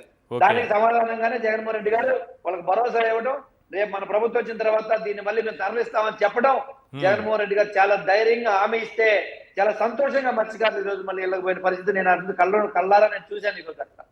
ఈ రోజు ఈ విషయమే కాదు, ఏదైతే మనం మత్స్య సంపదను కాపాడుకోవాలో, ఈ మత్స్యకార కుటుంబాలను కాపాడుకోవాలో, వాళ్ళ వృత్తిని ఎక్స్పోర్ట్స్ ఇంపోర్ట్స్ వాళ్ళు ఇంకా ఇలాంటి మెకనైజ్డ్ బోర్డ్స్ చూస్తే ఎక్స్పోర్ట్స్ కూడా వాళ్ళు ఈ మత్స్య సంపదని, మన సముద్ర సంపదని ఎక్స్పోర్ట్ చేసే అవకాశం ఉంది ఈ పోర్టుల ద్వారా అని చెప్పి మేము ఎంతో దూరాలోచనతో జగన్మోహన్ రెడ్డి గారు ఇవన్నీ తీసుకొని రావడం జరిగింది. మీరు క్లియర్ గా ఏ రాష్ట్రం బోట్లైనా సరే మీరు ఎందుకు విడిపించారు? మీకు ఏంటి సంబంధం? కాపాడలేని మీరు విడిపించే హక్కు మీకు ఎక్కడదని చెప్పి మత్స్యకారులు అడుగుతా ఉంటే ఈ రోజు తప్పించుకొని పారిపోయే పరిస్థితుల్లో ఈ రోజు కూటమి ప్రభుత్వం ఉందని చెప్పి మేము చెప్తాం. ఒక్కసారి ఈ వార్త వినాలి అందరూ. ఏకమైన మత్స్యకారులు జగన్ సభకు వెళ్లకూడదని పూర్తిగా నిర్ణయం తీసుకున్నారు. ఈ కార్యక్రమానికి హాజరయ్యేవారు గ్రామానికి ₹1,00,000 జరిమానా చెల్లించాలంటూ కూడా మత్స్యకార గ్రామాల్లో దురాయి విధించారు. అట్లాగే జగన్ పర్యటనకు తమ గ్రామం నుంచి ఎవరు హాజరు కాకూడదంటూ ఇస్కంపల్లి గ్రామ కాపులు కట్టుబాటు కూడా విధించుకున్నారు. జగన్ పర్యటనలో ఎవరైనా పాల్గొంటే ₹1,00,000 జరిమానా చెల్లించాలంటూ దురాయి విధించారు.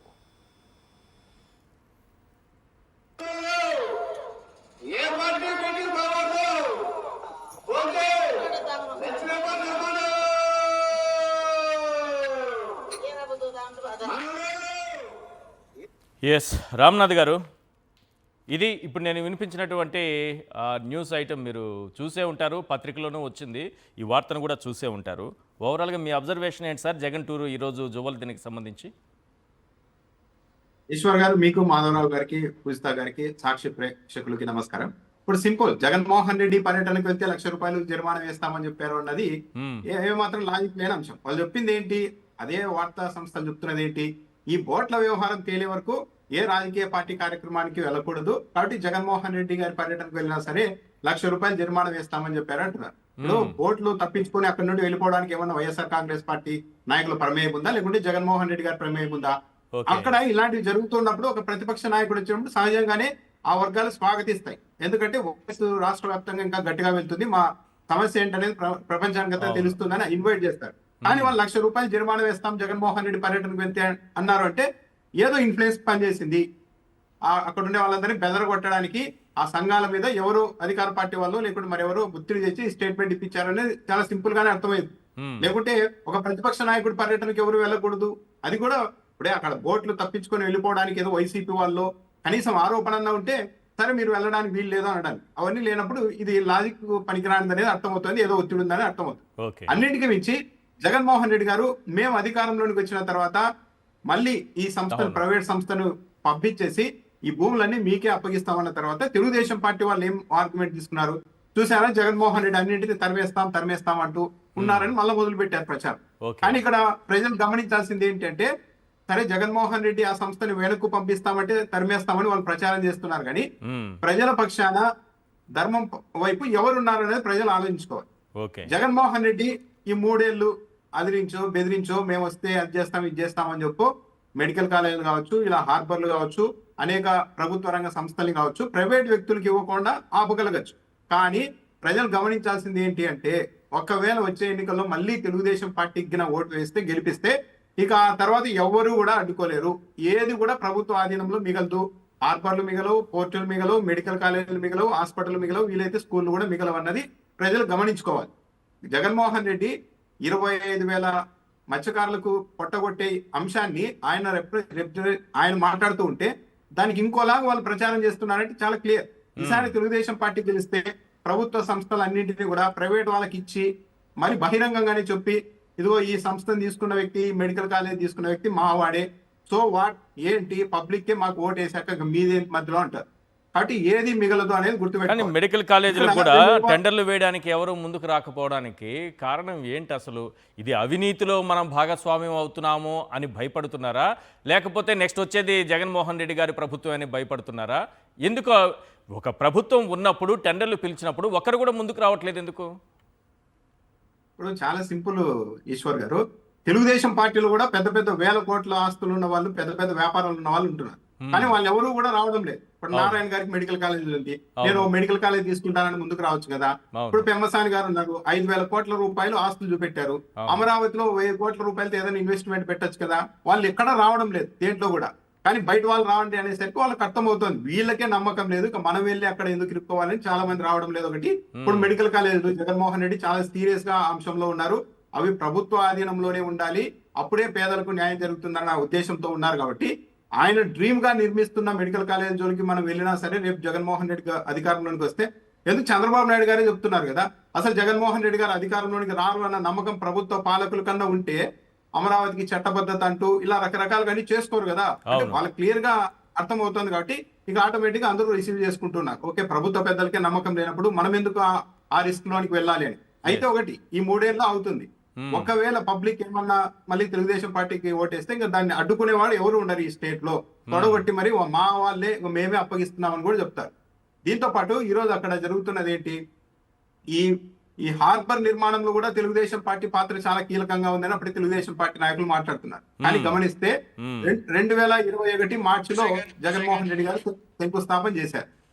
2024 మార్చి 19న వర్చువల్ గా ప్రారంభించారు.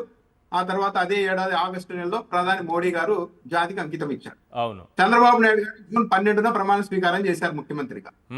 ప్రధాని నరేంద్ర మోడీ గారు ఆగస్టు 30న జాతికి అంకితం ఇచ్చారు. అంటే 79 రోజులు. 79 రోజుల్లోని తెలుగుదేశం పార్టీ నిర్మించేసిందా? బాగా గమనిస్తే అప్పట్లో కథనం రాశారు. 2023 ఆగస్టులో ఈనాడు పత్రికలోనే రాశారు, జగన్మోహన్ రెడ్డి చాలా ప్రతిష్టాత్మకంగా నిర్మాణం మొదలు పెట్టిన ఈ జూబిలీదిన్న హార్బర్ అనేది 80% పనులు పూర్తయ్యాయి. 2023 ఆగస్టులోనే 80% పనులు పూర్తయ్యాయి, 20% పనులు మాత్రం వేగంగా వెళ్ళడం లేదు అని చెప్పారు. అవును. అంటే అప్పటికే మొత్తం అయిపోయింది అనేది చాలా క్లియర్ గా అర్థమవుతుంది. పైగా ఏడాదిన్నర అయినా సరే మత్స్యకారులకు ఎందుకు ఈ హార్బర్ ని అప్పగించలేదన్నదే ప్రధాన ప్రశ్న. అంటే నరేంద్ర మోడీ గారు జాతికి అంకితం ఇచ్చిన రోజు నుండే, తెలుగుదేశం పార్టీ అధికారంలోకి వచ్చిన రోజు నుంచే దీన్ని ఎక్కడికో ఎవరికో ఇవ్వాలన్న ఉద్దేశంతోనే మత్స్యకారులకు అప్పగించలేదన్నది క్లియర్ గా అర్థమవుతుంది. 79 ఎకరాలు ఉంటే 78 ఎకరాల్లో దీన్ని నిర్మిస్తే 25.5 ఎకరాలు వాళ్ళకి ఇచ్చేశారు ఒక సంస్థకి. పైగా ఏం చెప్పారు, అమరావతిలో జరిగిన కలెక్టర్ల సమావేశంలోనే స్వయంగా అధికారులు లేదు ఈ సంస్థకు 25.5 ఎకరాలే కాదు మొత్తం 150 ఎకరాలు ఇస్తామని చెప్పారు. అంటే ఏంటి, మిగిలిన భూమిని కూడా మెల్లమెల్లగా తీసేసుకుంటారనే కదా అర్థము. అవును. పైగా అక్కడ తమిళనాడుకు సంబంధించిన సోనా బోట్లు, అవి చాలా శక్తివంతమైనది, పవర్ఫుల్ ఇంజన్లతో పనిచేస్తాయి, 40 అడుగుల పొడవు ఉంటాయి, పెద్దవి. వాటికి వాడే వలలు కూడా చాలా ప్రత్యేకమైనవి. ఇప్పుడు సాంప్రదాయ వలలు కాదు, దానికి ఇనుప చువలతో తయారు చేసి ఉంటారు. దాన్ని సముద్రం అడుగు భాగం నుండి లాగుతుంది. అంటే ఒక విధంగా ఇప్పుడు అక్కడ చిన్న గుట్లు కానీ నాచు కానీ ఏదైనా ఉంటే మొత్తం చేపలకు సంబంధించిన నివాసాలన్నింటిని కూడా ధ్వంసం చేస్తూ లాగేస్తుంది. దాన్ని ఇక్కడ ఇప్పుడు మన రాష్ట్రానికి సంబంధించిన మత్స్యకారులు సాంప్రదాయబద్ధంగా మామూలు వలలు వాడుతున్నారు, మామూలు బోట్లలో వెళ్తున్నారు. ఈ బోట్లు రావడం వల్ల, సోనా బోట్లు రావడం వల్ల ఏంటంటే ఇక్కడ సాధారణ మత్స్యకారులు వేసిన వలల్ని కూడా తెంచేసుకొని మరి ముందుకు వెళ్ళిపోతూ ఉన్నాయి, అన్ని ధ్వంసం చేస్తున్నాయి. ఈ బోట్లని సోనా బోట్లతో ఎక్కడైతే ఇలా వేట సాగుతుందో ఆ ప్రాంతంలో కొద్ది కాలానికి ఏది ఉండదు, మత్స్య సంపద అనేది ఉండదు. ఎందుకు ఉండదంటే ఇది వాటి గుడ్లని, చిన్న చిన్న పిల్లల్ని, తాబేలని మొత్తం లాగేస్తుంది. అవల అంత పవర్ఫుల్ గా ఉంటుంది. అలాంటి సిస్టమ్ తో మన వాళ్ళు పోటీ పడలేక పోలీసులకు అనేక సార్లు ఫిర్యాదు చేసినా పట్టించుకోకపోవడంతో వీళ్ళే రిస్క్ చేసి 4 బోట్లు పట్టుకొని వస్తే కనీసం అప్పుడైనా కూడా ప్రభుత్వం మద్దతుగా ఉండాలి కదా, వాటిని వదిలిపెట్టారు. వదిలిపెట్టంగానే ఏమైంది, మరుసటి రోజే మళ్ళా తమిళనాడుకి సంబంధించిన బోట్లు వేసుకొని అదే ప్రాంతానికి వచ్చారు. అంటే ఏంటి, మీ ప్రభుత్వ పెద్దలు మీ వాళ్ళే మా వైపు వచ్చేసారు, ఇక మీరేం చేస్తారు సాధారణ మత్స్యకారులు అని చెప్పి రెచ్చగొట్టడం, అవహేళన చేయడం. అంటే ఇక్కడ ప్రభుత్వ పెద్దలు తమిళనాడులో ఈ చేపలు పట్టే వాళ్ళతోనో లేకపోతే దాన్ని నడిపేటటువంటి వ్యవస్థతోనో యజమానితోనో సంబంధాలు కలిగి ఉండటం వల్ల ఏంటి లాభం వీళ్ళకి? ఇప్పుడు ఏమో తమిళనాడులో వ్యాపారాలు ఉన్నాయో ఏమో, కలిసి చేసుకుంటున్నారేమో. ఇప్పుడు తెలుగుదేశం పార్టీ నాయకుల మీద వస్తున్న ఆరోపణలన్నీ అంటే వీళ్ళ సొంత లాభాల కోసం, వ్యాపారాల కోసం మొత్తం ఆడ 25,000 మత్స్యకారులకి పొట్టగొట్టే పరిస్థితికి ఎందుకు వచ్చారు అన్నది ప్రశ్న. వాళ్ళే చెప్పాలి అసలు ఎందుకు పోయాయి. మత్స్యకారులు తీసుకొని వచ్చి 4 బోట్లను పోలీసులకు అప్పగించిన తర్వాత ఏపీ పోలీసుల పరిధిలో ఉన్న బోట్లు ఎలా పోతాయి పోలీసులకు తెలియకుండా? ఎవరు తీసుకెళ్లారు, ఎవరినైనా అరెస్ట్ చేశారా? ఈ వ్యవహారాల మీద ఏమీ మాట్లాడుకోకుండా ఎవరికైనా అనుమానం ఉంటుంది కదా, ఇదంతా ప్రభుత్వ పెద్దల కన్సర్న్లోనే నడిచిందనడానికి. రైట్ పూజిత గారు, 289 కోట్లతో జగన్మోహన్ రెడ్డి గారు నిర్మించినటువంటి జువలదిన్నె ఫిషింగ్ హార్బరు ఏడాదిన్నరగా మత్స్యకారులకు అప్పగించకుండా ఎందుకు ప్రభుత్వం ఆలస్యం చేస్తోంది? Point number 1. ఈరోజు జగన్ గారి టూర్లో లోకేష్ ప్రస్తావన ఎందుకు వచ్చింది?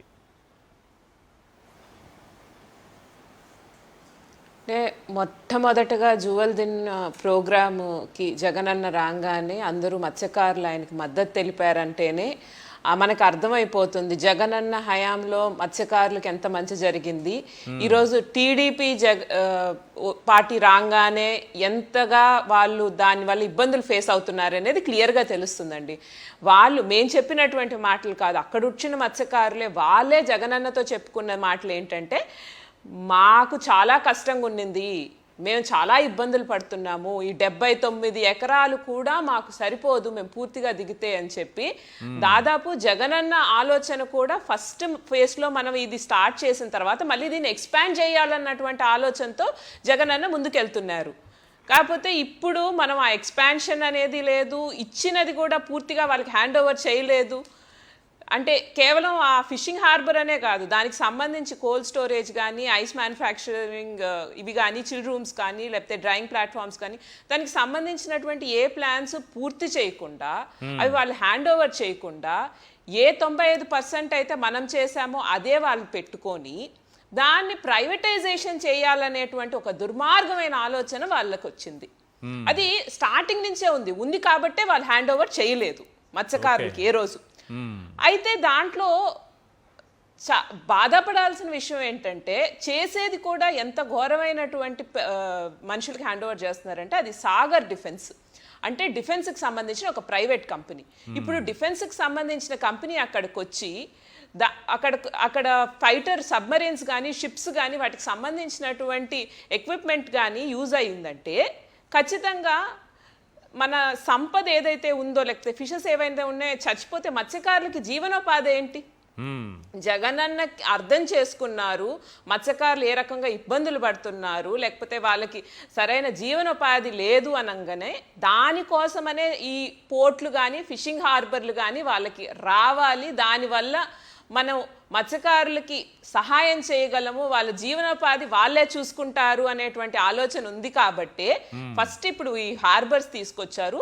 తర్వాత ఈ రోజు ఆయన నోట్తోనే ఆయన జగనన్నే చెప్పారు, మేము దాదాపు 1250 మెకనైజ్డ్ బోట్లు కేవలం 10% వాళ్ళు సొంతంగా కట్టుకుంటే మత్స్యకారులు, మిగిలిన 40% గ్రాంట్ గా అంటే సబ్సిడీగా, మిగిలిన 50% లోన్ గా 90% మేము ఇచ్చేసి మీరు దానికి మళ్ళీ ఇన్స్టాల్మెంట్స్ తీసుకోవచ్చు, మీకంటూ ఒక సొంత ఇది వస్తుంది, బోట్ ఉంటుంది అని చెప్పి ఆ రకంగా మత్స్యకారులను ఎంకరేజ్ చేసేటువంటి అవకాశం జగనన్న చేస్తుంటే ఒక పక్క వీళ్ళు ఏం చేస్తున్నారు, దాన్ని అడ్డుకొని వాళ్ళకు ఉండేటువంటి జీవనోపాధిని కూడా దెబ్బగొట్టే విధంగా వీళ్ళు ముందుకెళ్తున్నారు కూటమి ప్రభుత్వం. అది తెలుసుకున్నారు కాబట్టే వీళ్ళు రకరకాల టీడీపీ వాళ్ళు రకరకాలుగా ప్రయత్నాలు చేశారండి. బ్యారిగేటింగ్స్ చేశారు పోలీసుల చేత. ఈ దొరాయి తీర్మానం అనేది జరిగింది ఏంటి, టీడీపీ వాళ్ళు బీదా మస్తాన్ రావు గారిని కలవకూడదు వాళ్ళకి సంబంధించి అని అంటే దాన్ని ఏ పొలిటికల్ పార్టీకి సంబంధించి కలవకూడదు అని చెప్పి ప్రెషర్ తీసుకొచ్చి ఒక వార్తని వెంటనే పబ్లిష్ చేసి మేమేమి ఇటువంటి పొలిటికల్ పార్టీ అనడం వేరు, జగన్మోహన్ రెడ్డి గారిని కలవకూడదు, ఏ పొలిటికల్ పార్టీని కలవకూడదని ఒక దురాయి తీసుకొస్తే ఓకే. కానీ ఇక్కడ ఏంటంటే జగన్మోహన్ రెడ్డి గారి మీటింగ్కి వెళ్ళకూడదు, జగన్మోహన్ రెడ్డి గారిని కలవకూడదు, జగన్మోహన్ రెడ్డి గారి కష్టాలు చెప్పుకోకూడదు, ప్రతిపక్షానికి మద్దతుగా నిలవకూడదు అన్నట్టుగా ప్రచారం సాగింది. అది అబద్ధం, అది పూర్తిగా అబద్ధం. ఎందుకంటే ఈరోజు 164 గ్రామాలు ఉంటే దానికి సంబంధించి ఒక్క గ్రామం తప్ప మిగిలిన వాళ్ళు అందరూ కూడా మద్దతు తెలిపారు జగనన్న రావడానికి. వాళ్ళకి అర్థమైంది జగనన్న మన కోసం వస్తున్నారు, ఈరోజు ప్రభుత్వం మనల్ని పట్టించుకోవట్లేదు, అధికారులు మనల్ని పట్టించుకోవట్లేదు, మేము ఇన్ని కష్టాలు పడుతుంటే ఈరోజు వచ్చి మొన్న 12వ తేదీ వచ్చి లోకేష్ గారు మళ్ళీ దీనికి సాగర్ డిఫెన్స్కి ఫౌండేషన్ వేసేసి వెళ్ళడం అనేది ఎంత అన్యాయం అండి, ఎంత ఘోరమైన పని అది చేశారు. మనల్ని ఆల్రెడీ అన్ని రకాల దెబ్బగొట్టున్నారు. ఎంత ప్రైమ్ ఏరియా ఇచ్చేశారు సాగర్ డిఫెన్స్కి అంటే వాళ్ళ ఆలోచన ఏంటి, ఇప్పుడు మత్స్యకారులు లోపలికి ఎంటర్ అవ్వాలంటే సాగర్ డిఫెన్స్ దాటి వెళ్ళాలి, దానికి ఒక ఐడెంటిటీ కార్డు ఏదో ఒకటి ఇస్తామన్నారు. ఆ ఐడెంటిటీ కార్డు ఇచ్చిన తర్వాత ఎప్పుడైతే నంబర్ లిమిట్ చేయడం స్టార్ట్ చేస్తారో లోపలికి వెళ్ళే వాళ్ళని, దానికి తగ్గట్టు వాళ్ళు ఇంకొన్ని రోజుల తర్వాత ఈ లిమిట్ని ఎక్స్టెండ్ చేసుకుంటా పోతాడు. ఈ 30 ఎకరాలు 50 అవుద్ది, 50 70 అవుద్ది, 70 100 అయిపోతుంది. ప్రైవేటీకరణ పూర్తిగా అయిపోయినప్పుడు వీళ్ళని కూడా నెమ్మదిగా షిఫ్ట్ చేసేస్తారు కదా. వీళ్ళకి ఈ హార్బర్ మీది కాదు అని చెప్పి అంటే స్లో ప్రాసెస్, ఇంజెక్ట్ చేస్తా ముందుకు తీసుకెళ్తే వాళ్ళకి తెలియదు దట్ మనం కోల్పోయామనేది వాళ్ళకి తెలియకుండానే వాళ్ళు వెనక్కి లాగుతున్నారు, వీళ్ళని ముందుకు దోస్తున్నారు. అదే విధిగా వీళ్ళ స్వలాభాల కోసం మొన్న 12 మార్చి లోకేష్ గారు వచ్చారు, 16 మార్చికి 4 బోట్లు, ఏ బోట్లు అండి వీళ్ళు ప్రాణాలు పనంగా పెట్టి అంటే లైఫ్ రిస్క్ చేశారు. మా జీవనోపాధి ఇదే. ఎదురు నుంచి 8 కిలోమీటర్లు లోపల వరకు రాకూడనటువంటి బోట్లు, తమిళనాడులో మా జోన్లో ఎంటర్ కాకూడనటువంటి బోట్లు 2 వచ్చి మమ్మల్ని ఇబ్బంది పెడుతున్నాయి అని చెప్పి రకరకాలుగా కంప్లైంట్లు ఇస్తే కూడా ఆ కంప్లైంట్లు పట్టించుకోలేదు. ఈ బోట్లు వాళ్ళు తీసుకొచ్చి పెడితే ఆ బోట్లని సీజ్ చేసిన బోట్లు మీరు ఎంతసేపటికి అందరూ ఏది ప్రూఫ్ దీనికి వీళ్ళు కూటమి ప్రభుత్వానికి దీనికి సంబంధించి అనంటే సీజ్ చేసిన బోట్స్ మీకు సంబంధించిన పోలీస్ స్టేషన్లో ఎఫ్ఐఆర్ రిజిస్టర్ అయింది. బిట్రకుంట పోలీస్ స్టేషన్లో ఎఫ్ఐఆర్ నంబర్ 88/2025 కావలి రూరల్ పోలీస్ స్టేషన్లో ఎఫ్ఐఆర్ నంబర్ 196/2025 సెప్టెంబర్ 24లో బిట్రగుంట్లో కంప్లైంట్ చేశారు. 16 అక్టోబర్లో కావల్ రూరల్ పోలీస్ స్టేషన్ లో దీనికి ఎఫ్ఐఆర్ కూడా ఉంది మన దగ్గర ప్రూఫ్. ఎటువంటి బోట్స్ అంటే 500 హార్స్ పవర్ వాటి బోట్స్. అవి ఉండే బోట్స్ కూడా చాలా పెద్దవిగా ఈ మనం ఉండేటువంటి చిన్న చిన్న బోట్స్ అసలు తట్టుకోలేవు. అవి వచ్చి స్పీడ్ గా కొట్టాయంటేనే బోట్లు పగిలిపోతాయి. అవును, వీళ్ళు ఆ ప్రాబ్లం ఫేస్ చేస్తున్నాం, మనకు తినడానికి తిండి లేకుండా పోతుందని వీళ్ళు రైఫ్ లిస్ట్ చేసి వీళ్ళు పోయి పట్టుకొచ్చిన బోట్లని వీళ్ళు పెట్టుకొని ఉన్నారంట కాపలా. ఇది వాస్తవంగా అక్కడ ఉండేటువంటి మనిషి మత్స్యకారుడే చెప్పాడు. వీళ్ళ కాపలాని కూడా మీరు కాపలా పెట్టబల్లేదు, ఇది గవర్నమెంట్ సీజ్ చేసిన బోట్లు, మేము కాపలా పెడతామని చెప్పి ఆ బోట్లను అక్కడి నుంచి తరలిచ్చేటువంటి ప్రయత్నం చేయకపోతే ఏముంది, కాపలా మీతో పాటు వాళ్ళు కూడా కాపలా కాసి ఉండేవాళ్ళు కదా, ఎందుకని వాళ్ళని ఆపాల్సినటువంటి అవసరం వచ్చింది? ఎందుకని ఈ బోట్లు గవర్నమెంట్ బోట్లు అనేటువంటి మాట ఎందుకు తేవాలి? వాళ్ళు పట్టుకునేటప్పుడు మాత్రం గవర్నమెంట్ పట్టుకోదు, ఈ రోజు ఆ పట్టుబడ్డాక మాత్రం ఈ గవర్నమెంట్ ఆధీనంలో ఉండే బోట్స్ అని మాట్లాడడం చాలా దవ్వొచ్చే పనిలాగా అనిపించింది నాకు. ఏముంది, మార్చి 12న వచ్చి అన్అఫీషియల్ గా వెన్ లోకేష్ గారు సెడ్ పంపించేయాలి వీటిని అని చెప్పి అతనే చెప్పాడు. ఆ మత్స్యకారులకు సంబంధించినటువంటి వ్యక్తే చెప్పాడు కదా, ఆ రోజు రికార్డెడ్ కన్ఫెషన్ ఉంది మన దగ్గర. ఆయన చెప్పాడు మాకు తలా 10 లక్షలు ఇచ్చారు, మాకు ఈయన బీదా మస్తాన్ రావు గారు అని చెప్పి. మా దగ్గర రికార్డెడ్ కన్ఫెషన్ ఆ రోజు వాళ్ళే మత్స్యకారులే రికార్డ్ చేసి ఆ కన్ఫెషన్ బయటకు వదిలారు. రైట్, మీ అబ్జర్వేషన్ చెప్పండి. జగన్మోహన్ రెడ్డి గారి టూర్ ఓవరాల్ గా జగన్మోహన్ రెడ్డి గారి టూర్ ఎలా సాగింది అనుకుంటున్నారు? ఎందుకంటే ఆంక్షలు, అడ్డంకులు, ఈ హెచ్చరికలు ఏవో డప్పులు కొట్టి మరి ఊర్లలో చెప్పారట వెళ్ళొద్దని, మరి ఇవన్నీ చూసిన తర్వాత ఓవరాల్ గా ఎలా అనిపించింది మీకు? ఎవ్వరూ ఆగలేదండి. నేను ఇదివరకే చెప్పినట్టు ఒక గ్రామం ఏమన్నా వాళ్ళు మరీ టీడీపీ వాళ్ళు మరీ భయపెట్టి పాపం ఒక్క గ్రామాన్ని ఆపగలిగారు. వాళ్ళ ఫోర్స్ అంతవరకు ఉండింది. అంటే ఇంత చేస్తే ఇన్ని గ్రామాల్లో ఒక గ్రామాన్ని ఆపగలిగారు. మిగిలిన వాళ్ళు పూర్తిగా మద్దతు తెలిపారు. పూర్తి స్థాయిలో వాళ్ళు ఏమంటున్నారనంటే అయ్యా మీరే ఆపాలి, ఓకే ఈ కూటమి ప్రభుత్వం అన్యాయాల్ని మీరే ఆపాలి అని చెప్పి మైక్ పట్టుకొని, మేమేమి ఇది అక్కడ ఉండే వాళ్ళకి జనరల్ గా మైక్ పాస్ చేస్తే వాళ్ళ ఇంటరాక్షన్ సెక్షన్ లో చెప్పినటువంటి మాటలు ఇవి. ఓకే, మీరు ఆపాలయ్యా, మాకు ఇట్లా అన్యాయం జరుగుతుంది, మాకు సాగర్ డిఫెన్స్ కి వెళ్లకుండా కూడా ఆపాలి, ఇది కూడా ఆపాలి అని అంటే జగన్మోహన్ రెడ్డి గారు అక్కడే వాగ్దానం ఇచ్చారు. వెంటనే మళ్ళీ మేము పవర్లోకి రాగానే సాగర్ డిఫెన్స్ ప్రైవేటైజేషన్ ని రద్దు చేస్తాము, దీనికి సంబంధించినటువంటి మత్స్యకారులని దెబ్బతీస్తున్నటువంటి ఎటువంటి శక్తులైనా మేము పూర్తి స్థాయిలో ఆపుతాము. మత్స్యకారులు ఏదైతే ఈ మొత్తం హార్బర్లు అన్ని మత్స్యకారుల హక్కు ఖచ్చితంగా వాళ్ళకే చెందాలి అని చెప్పి గట్టిగా చెప్పారు.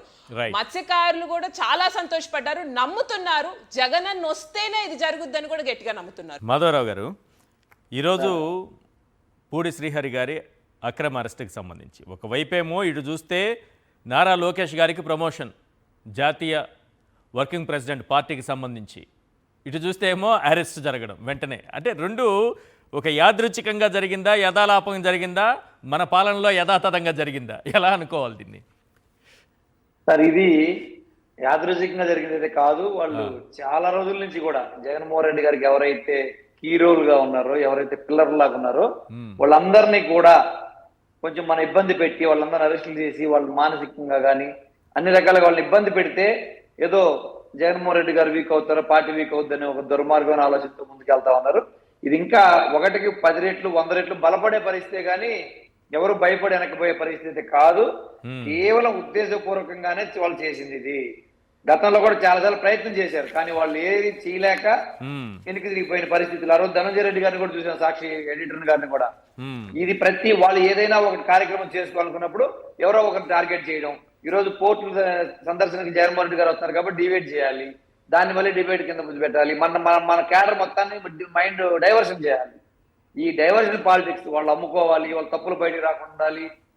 ఏ కార్యక్రమం తీసుకున్నా ఆ రోజు ఏదో ఒకరిని పెట్టుకోవడం, ఇలా అక్రమంగా తీసుకెళ్ళి వాళ్ళు అరెస్టులు చేయడం, కేవలం ఏదో భయంతోటో లేకపోతే నిర్బంధాలతోటో వీళ్ళు చేయాలనుకుంటున్నారు. కానీ అది బ్రిటిష్ వాళ్ళ వల్లే కాలేదు, వీళ్ళ వల్ల ఏమైందండి. వీళ్ళంతా వీళ్ళ పార్టీ అంతా ఇలా ఇప్పుడు కొన్ని సీసీ కెమెరా దృశ్యాలు కూడా చూస్తున్నాం సార్. సార్ ఈవీఎం లేకపోతే వీళ్ళు ఎప్పుడు గవర్నమెంట్ లోకి రావాలి? మనన్న కాదు సార్, పరకాల ప్రభాకర్ గారు అడిగిన ఒక మాటకు సమాధానం చెప్పలేని వీళ్ళు, ఈ కూటమి ప్రభుత్వం ఈ రోజు వైఎస్ఆర్ కాంగ్రెస్ పార్టీ కార్యకర్త నాయకులు పడి ఆడవడం కాకపోతే వీళ్ళు అరెస్టులు చేసే ప్రతి నియోజకవర్గంలో అక్రమ అరెస్టులే సార్. శ్రీహరి గారి దగ్గర దుర్మార్గం. ఆయనకేం సంబంధం అండి? ఆయనకేం సంబంధం ఉందని ఆయన తీసుకెళ్ళి అరెస్ట్ చేస్తారు? ఆయన ఏమైనా ఫార్వర్డ్ చేశాడా? కాకపోతే జగన్మోహన్ రెడ్డి సార్ దగ్గర బాగా ఇంపార్టెంట్ రోల్ కి పోషిస్తున్నాడు, మంచిగా పనిచేస్తున్నాడు అని చెప్పి ఒక దుర్మార్గమైన ఆలోచనతో వాళ్ళు ఈ రోజు అక్కడ ఉండే మనుషులందరినీ కూడా ఇబ్బంది పడాలని చెప్పి తప్పితే ఆ పోలీసులకి ఏమైనా యూనిఫామ్ ఉందా? కనపడట్లేదు. ఏమీ లేకుండా ఇళ్ల మీదకి పోయి వాళ్ళు పోలీసులో తెలియదు, రౌడీలో తెలియదు, టెర్రరిస్టులో తెలియదు. అలాంటి పరిస్థితుల్లో ఈ రోజు తీసుకెళ్లి ఇంపార్టెంట్ వ్యక్తులందరూ తీసుకెళ్లి జైలు వేయాలని ఒక ఆలోచనతో వెళ్తున్నారంటే వాళ్ళ భయం, వాళ్ళ భయమే. వాళ్ళు చేస్తున్న తప్పులు, దుర్మార్గాలు, దోపిడీలు బయటకు వస్తేనే భయంతో సోషల్ మీడియాని కంట్రోల్ చేయాలి. మీడియా మొత్తం మన వైపు ఉంది, ఎల్లో మీడియా. ఒక సాక్షి మనల్ని ఏం చేయలేదు, కానీ సోషల్ మీడియా కంట్రోల్ చేయాలని ఒక దుర్మార్గం ఆలోచనతో ఇప్పుడు వాళ్ళ ఎల్లో మీడియా ఎంత నిస్సిగ్గుగా ఈరోజు పోస్టులు పెడతా ఉన్నాయంటే జగన్మోహన్ రెడ్డి గారి గురించి కానీ, నిన్న ఆంధ్రజ్యోతి గురించి కానీ, టీవీపై కానీ, వాళ్ళ yellow media, yellow social media మొత్తం అసలు రోడ్డుని పడిపోయినాయి. ఈరోజు రోడ్డుని పడిపోయి అసలు సభ్య సమాజం వినలేని మాట్లాడిన భాష మాట్లాడుతూ ఉంటే వాళ్ళ మీద కేసులు పెట్టాల్సింది పోగొట్టి అసలు ఏ సంబంధం లేని ఆయన పని ఆయన చేసుకొని పోయి ఆయన తీసుకెళ్లి అరెస్ట్ చేస్తున్నారంటే ఇంతకంటే దారుణమైన దుర్మార్గమైన ప్రభుత్వం, నీచమైన ప్రభుత్వం ఈ స్వాతంత్రం వచ్చిన తర్వాత లేదని చెప్పి నేను చెప్తాను. ఎవరో ఏదో పోస్ట్ పెట్టారంట చంద్రబాబు నాయుడు గారి గురించి, ఆ పోస్ట్ పెట్టడానికి శ్రీహరి గారు కారణం అట. సంబంధం అండి? వీళ్ళు పెట్టిన పోస్టులు సార్ 1,00,000 మంది పెడుతుంటారు రోజు సోషల్ మీడియాలో పోస్టులు. వీళ్ళు పెట్టినటువంటి చెప్తా ఉంటారు మీడియాలో, సోషల్ మీడియాలో. అవును, ఎన్నో యూట్యూబ్ ఛానల్స్ ఉన్నాయి, వాళ్ళందరూ విశ్లేషణలు పెడతా ఉంటారు. అందరిని తీసుకొని జైలు వేసేస్తారా? అసలు మీ ఎల్లో మీడియాలో వేయాలండి ఫస్ట్. అసలు జగన్మోహన్ రెడ్డి గారి ఫ్యామిలీ గురించి కానీ, జగన్మోహన్ రెడ్డి గారి గురించి కానీ, పార్టీ గురించి కానీ, పార్టీ నాయకుల కార్యకర్తల ఫ్యామిలీ గురించి కానీ ఎంత నీచంగా మాట్లాడుతున్నాడు, మహిళల గురించి ఎంత నీచంగా మాట్లాడుతున్నాడు. వాళ్ళందరేమో నిజాయితీ పర్లా. అసలు మనకి ఏ సంబంధం లేకుండా మనము పద్ధతి ప్రకారం ఉన్న వాస్తవాలను ప్రజలు తెలియజేసుకుంటూ పోయేది మాత్రం ఏ సంబంధం లేని శ్రీహరి గారిని అరెస్ట్ చేశారు. ఎవరో పెట్టిన పోస్ట్ కూడా ఈయనే కారణమై ఉంటారు అని ఊహతో ఒక అక్రమ కేసు పెట్టారు. ప్రభుత్వ మెడికల్ కాలేజీల్లో మేనేజ్మెంట్ కోటా ప్రవేశపెట్టి 100 కోట్లు కొల్లగొట్టిన దోపిడీ పాలకుడు జగన్ రెడ్డి. తెలుగుదేశం పార్టీ అఫీషియల్ పేజ్లో జగన్మోహన్ రెడ్డి గారి చేతిలో గొడ్డలి. రోజు 10 సార్లు అరెస్ట్ చేయాలి సార్ వాళ్ళని. వాళ్ళ అఫీషియల్ పేజీలో పెట్టే పోస్టులకి అయితే రోజు 10 సార్లు అరెస్ట్ చేయాలి ఒక్కొక్కరిని. జగన్ సీమ ద్రోహి, జగన్ గారి చేతిలో ఒక గొడ్డలి. చంద్రబాబు గారి హయాంలో ప్రజాస్వామ్యం ఎంత గొప్పగా పరిడి వెళుతోందనడానికి ఇవన్నీ ఎగ్జాంపుల్స్. చంద్రబాబు నాయుడు గారు అధికారంలోకి వచ్చారంటే చాలు సార్, అసాంఘిక శక్తులు స్వేచ్ఛగా హాయిగా ఊపిరి పీల్చుకుంటాయి. ఇక్కడ చూడండి ఏ రకంగా అసాంఘిక శక్తులు చెలరైపోయాయి. ఇందులో గొడ్డలి పట్టుకున్నారు. ఏంటి బాబాయిపై గొడ్డలి వేటేసి గుండెపోటు, కోడికత్తి, గులకరాయి డ్రామాలతో ఆస్కార్ రేంజ్ అంట. ఇలాంటి డ్రామాలు, నాటకాలు ఆస్కార్ పెర్ఫార్మెన్స్ నన్ను మాత్రమే చేయగలవు, ఇది నీకు మాత్రమే దక్కే క్రెడిట్ జగన్. ఎప్పుడైతే మావిగన్ ముందుకొచ్చిందో వాళ్ళు చూడండి ఎట్లా కడుపు మంటతో రగిలిపోతున్నారని చెప్పడానికి. ఇవన్నీ తెలుగుదేశం పార్టీ పెట్టింది. 2020 జగన్ ముఠా వికృత చేష్టలట. ఎల్లో టెర్రరిస్టులు మహిళల్ని, వారి కుటుంబాలని కించపరుస్తూ పోలీసు కేసులకు దూరంగా స్వేచ్ఛగా హాయిగా చేస్తున్నటువంటి అసాంఘిక కార్యకలాపాలు, టెర్రరిస్ట్ కార్యకలాపాలకి ఇవే నిదర్శనం. 1 కాదు 2 కాదు. Criminal party, criminal politics, Jaganmohan Reddy గారి చేతిలో గొడ్డలి. ఇలా గొడ్డలి మాత్రం పెట్టేస్తారు, బాబాయి గొడ్డలే అంటారు. ఎవరైనా పొరపాటున ఇన్ని చూసిన తర్వాత కడుపు మంటతో ఎవరైనా ఇది బాబాయి గొడ్డలే కాదు బాబు గొడ్డలే అనేసాడు అనుకోండి, అయిపోయింది, వాడిని తీసుకెళ్ళి అరెస్ట్ చేస్తారు. రెచ్చగొట్టేది వీళ్ళే రెచ్చగొడతారు. వాళ్ళ తోడలుడే ఎన్ని రకాల భాష మాట్లాడాడో చంద్రబాబు గారి గురించి. వాళ్ళ తోడలుడు స్వయంగా వాళ్ళ మావి బావ గారికి హరికృష్ణ, వీటికి. వాళ్ళ Yes, మావ correct. ఎన్టీఆర్, లక్ష్మీపార్వతి, వాళ్ళ కుటుంబ సభ్యులు మొత్తం Yes. ఒక్క చంద్రబాబు నాయుడు కుటుంబం తప్ప ఎన్టీఆర్ కుటుంబం మొత్తం చంద్రబాబు నాయుడు గారిని నానా రకాలుగా మాట్లాడారే. Yes. వాళ్ళు అరెస్ట్ చేస్తారా? మర్చిపోయారా జగన్ ఆయన్ని? రెడ్డి వాడే కాదండి, గొడ్డల bathroom లో కాదు అంట. సార్, గొడ్డలని మాట్లాడుతున్నారు కదా. వాళ్ళు వెన్నుపోటు పొడిచి ఎన్టీ రామారావు పార్టీ లాక్కున్నారు, అధికారంలో ముఖ్యమంత్రి లాక్కున్నారు కదా. మరి వెన్నుపోటు Right. పార్టీని పెట్టుకుంటారు తెలుగుదేశం పార్టీ పేరు ఎస్ రైట్. ఎలా రామ్నాథ్ మాట్లాడతారు గారు సార్ అసలు? అంటే వాళ్ళు మాట్లాడడానికి అసలు ఇంక అంటే ఈ ప్రపంచంలో లేని భాష ఎస్ అంటే ఏ ఏ ఏ భాషలో కూడా వాళ్ళని వర్ణించాలో అర్థం కాని పరిస్థితిలో వాళ్ళు బిహేవ్ చేస్తా ఉన్నారు. రైట్. అసలు వాళ్ళు కేవలం వాళ్ళు దుర్మార్గాలు చేస్తూ వాటిని కప్పెట్టుకోవడానికి వాళ్ళు దుష్ప్రచారాలు చేసుకుంటూ అది అవతల మీద వేసేయాలి. నేను మొన్న కూడా చెప్పాను, ఆత్మశుద్ధి Right. పరనింద. Yes. వాళ్ళకి తెలుసు వాళ్ళు దుర్మార్గాలు చేస్తున్నారు, కానీ పక్క వాళ్ళ మీద Right. లేచి వాళ్ళు జైలు వేసి భయపెడితే మనం చేసే పొరపాటు Yes. దోపిడీలు బయటకు రాకుండా అనే ఆలోచనతోటే ప్రతి ఒక్కరి మీద కేసులు Right, పెట్టి అరెస్టులు చేసి భయపెట్టాలనే ఆలోచన తప్ప అసలు ఈ రాష్ట్రంలో పరిపాలన పూర్తి గాలికి వదిలేశారు సార్. రైట్. పూర్తిగా రామ్నాథ్ గారు, రాష్ట్ర పరిపాలన ఈ బాబాయ్ గొడ్డలని ప్రతి విషయానికి ఎప్పుడైతే మనకి ఈ మావి గన్ వచ్చిందో ఇక అక్కడి నుంచి మొదలు పెట్టేశారు విపరీతంగా. ఇదంతా తెలుగుదేశం అఫీషియల్ సోషల్ మీడియా పోస్టులు ఇవన్నీ కూడా జగన్ గారి చేతిలో గొడ్డలు పెట్టి బాబాయ్ గొడ్డలని ప్రతిదానికి లింకు. మెడికల్ కాలేజీలకు కూడా ఇదే లింకు. మెడికల్ కాలేజీల గురించి కూడా రాశారు. బాబాయ్ గొడ్డలని 100 పోస్టులు పెడతారు. ఎవరైనా పొరపాటున బాబు గొడ్డలి ఇది బాబాయ్ గొడ్డలి కాదన్నారంటే వాళ్ళని తీసుకెళ్లి అరెస్ట్ చేస్తారు. ఈశ్వర్ గారు, ఇది చాలా తీవ్రమైన అంశంగా రాష్ట్రంలో మారిపోయింది. ఈ అరెస్టులు, సోషల్ మీడియా అరెస్టులు ఇవన్నీ సింపుల్ గా ఉపరాష్ట్రపతిగా పనిచేసిన వెంకయ్య నాయుడు గారు, లోక్సత్తా అధ్యక్షుడిగా పనిచేసిన జయప్రకాష్ నారాయణ గారు, సిపిఐ నారాయణ గారు, మొన్న హైకోర్టు కూడా కన్సర్న్ వ్యక్తం చేసింది. అసలు రఫా అని ఫ్లెక్సీలు పెడుతున్నారు, ఏంటి ఎక్కడికి వెళ్తుంది ఈ రాష్ట్రం. మరి హైకోర్టుకు ప్రస్తుతం జరుగుతున్న అంశాలు కూడా పూర్తిగా హైకోర్టు దృష్టికి వెళ్తున్నాయి లేదో, ఇలా పెద్ద మనుషులందరినీ, రాష్ట్రంలో ఉన్న వాళ్ళందరినీ పిలిచి ఒక చోట ఎక్కడన్నా సమావేశం ఏర్పాటు చేసి ఈ గడిచిన 2 ఏళ్లలో లేకుంటే ఎంత టైం అయినా సరే, ఇంకా 5 ఏళ్ళు 10 ఏళ్ల క్రితం నుండి అయినా సరే, Telugu Desam party official Twitter account, YSR Congress party official Twitter account పెట్టి ఆ పెద్ద మనుషుల సమక్షంలోనే వెరిఫై చేయిస్తే ఎవరు అత్యంత అనుచితంగా ట్వీట్లు పెడుతున్నారన్నది వాళ్ళే తీర్పిస్తే సరిపోదు. ఇప్పుడు ఈ అరెస్టులు ఇవన్నీ అనేది ఒక అధికార పార్టీకి ఎప్పుడైనా కానీ ఆవేశం తోడైనా పర్లేదు, కానీ అధికారంలో ఉన్న వారికి ఫ్రస్ట్రేషన్ తోడైతే చాలా తీవ్రంగా పరిణామాలు ఉంటాయి. మనం ఇంత అధికారంలో ఉండి కూడా ఏమీ చేయలేకపోతున్నామన్న ఫ్రస్ట్రేషన్ ఏ అధికార పార్టీకైనా వచ్చినప్పుడు ఇగో ఇలాంటి తీవ్రమైన పరిణామాలకు వాళ్ళు దిగుతారు. జగన్మోహన్ రెడ్డి ఆఫీస్ ను వీక్ చేయాలని ఈరోజు ప్రయత్నం చేస్తున్నారు. ఇదంతా ఎప్పటి నుండి మొదలైంది బాగా గమనించండి. ఎప్పుడైతే జగన్మోహన్ రెడ్డి గారు మావిగాన్ అనే కాన్సెప్ట్ తెచ్చారో ఫస్ట్ 2 రోజులు ఎగతాళి చేయాలని చూశారు, కానీ అది చాలా తీవ్రంగా వెళ్ళిపోతూ ఉండడం. అమరావతి పేరు గురించి గట్టిగా మాట్లాడడం లేదు తెలుగుదేశం పార్టీ వాళ్ళు. వైసీపీ వాళ్ళు మాత్రం మావిగాన్ గురించి చాలా తీవ్రంగా మాట్లాడుతూ ఉండడంతో ఇక ఫ్రస్ట్రేట్ అవుతున్నారేమో, కానీ పూర్తిగా ఇంకెప్పుడూ కూడా చరిత్రలో చూడలేమన్నట్టుగా వ్యక్తిత్వ హరణానికి దిగుతున్నారు. ఇక గత నిన్నట్టుంటే అయితే ఇంకా అది అసలు చెప్పడానికి కూడా సాధ్యం కాని విధంగా జగన్మోహన్ రెడ్డి మీద వ్యక్తిత్వ హరణానికి దిగుతూ ఉన్నారు. ఇవి చేస్తూ ఉండడంతో ఇటువైపు వైసీపీ నెటిజన్లు అందరూ కూడా సరే మీ చరిత్ర తెలుసు కదా చంద్రబాబు నాయుడు గారు అని చెప్పి నాదెండ్ల భాస్కరరావు గారు, దగ్గుబాటి వెంకటేశ్వరరావు గారు, ఎన్టీఆర్ గారు, లక్ష్మీపార్వతి గారు వీళ్ళంతా గతంలో ఏం చెప్పారు అన్న దానికి సంబంధించి వీడియోలు, ఆ పుస్తకానికి సంబంధించిన ఎవిడెన్స్ తో సహా పెడుతూ ఉండేసరికి మళ్ళీ కోపడుతున్నారు అధికార పార్టీ. అంటే ఏంటి, మేము మీ మీద ఎలాంటి దుష్ప్రచారం అయినా చేస్తాము, అవును జగన్మోహన్ రెడ్డిని అంతా కూడా అంటాం, రేపిస్ట్ అంటాం, ఏదైనా అంటాం, మీరు సైలెంట్ గా ఉండాలి.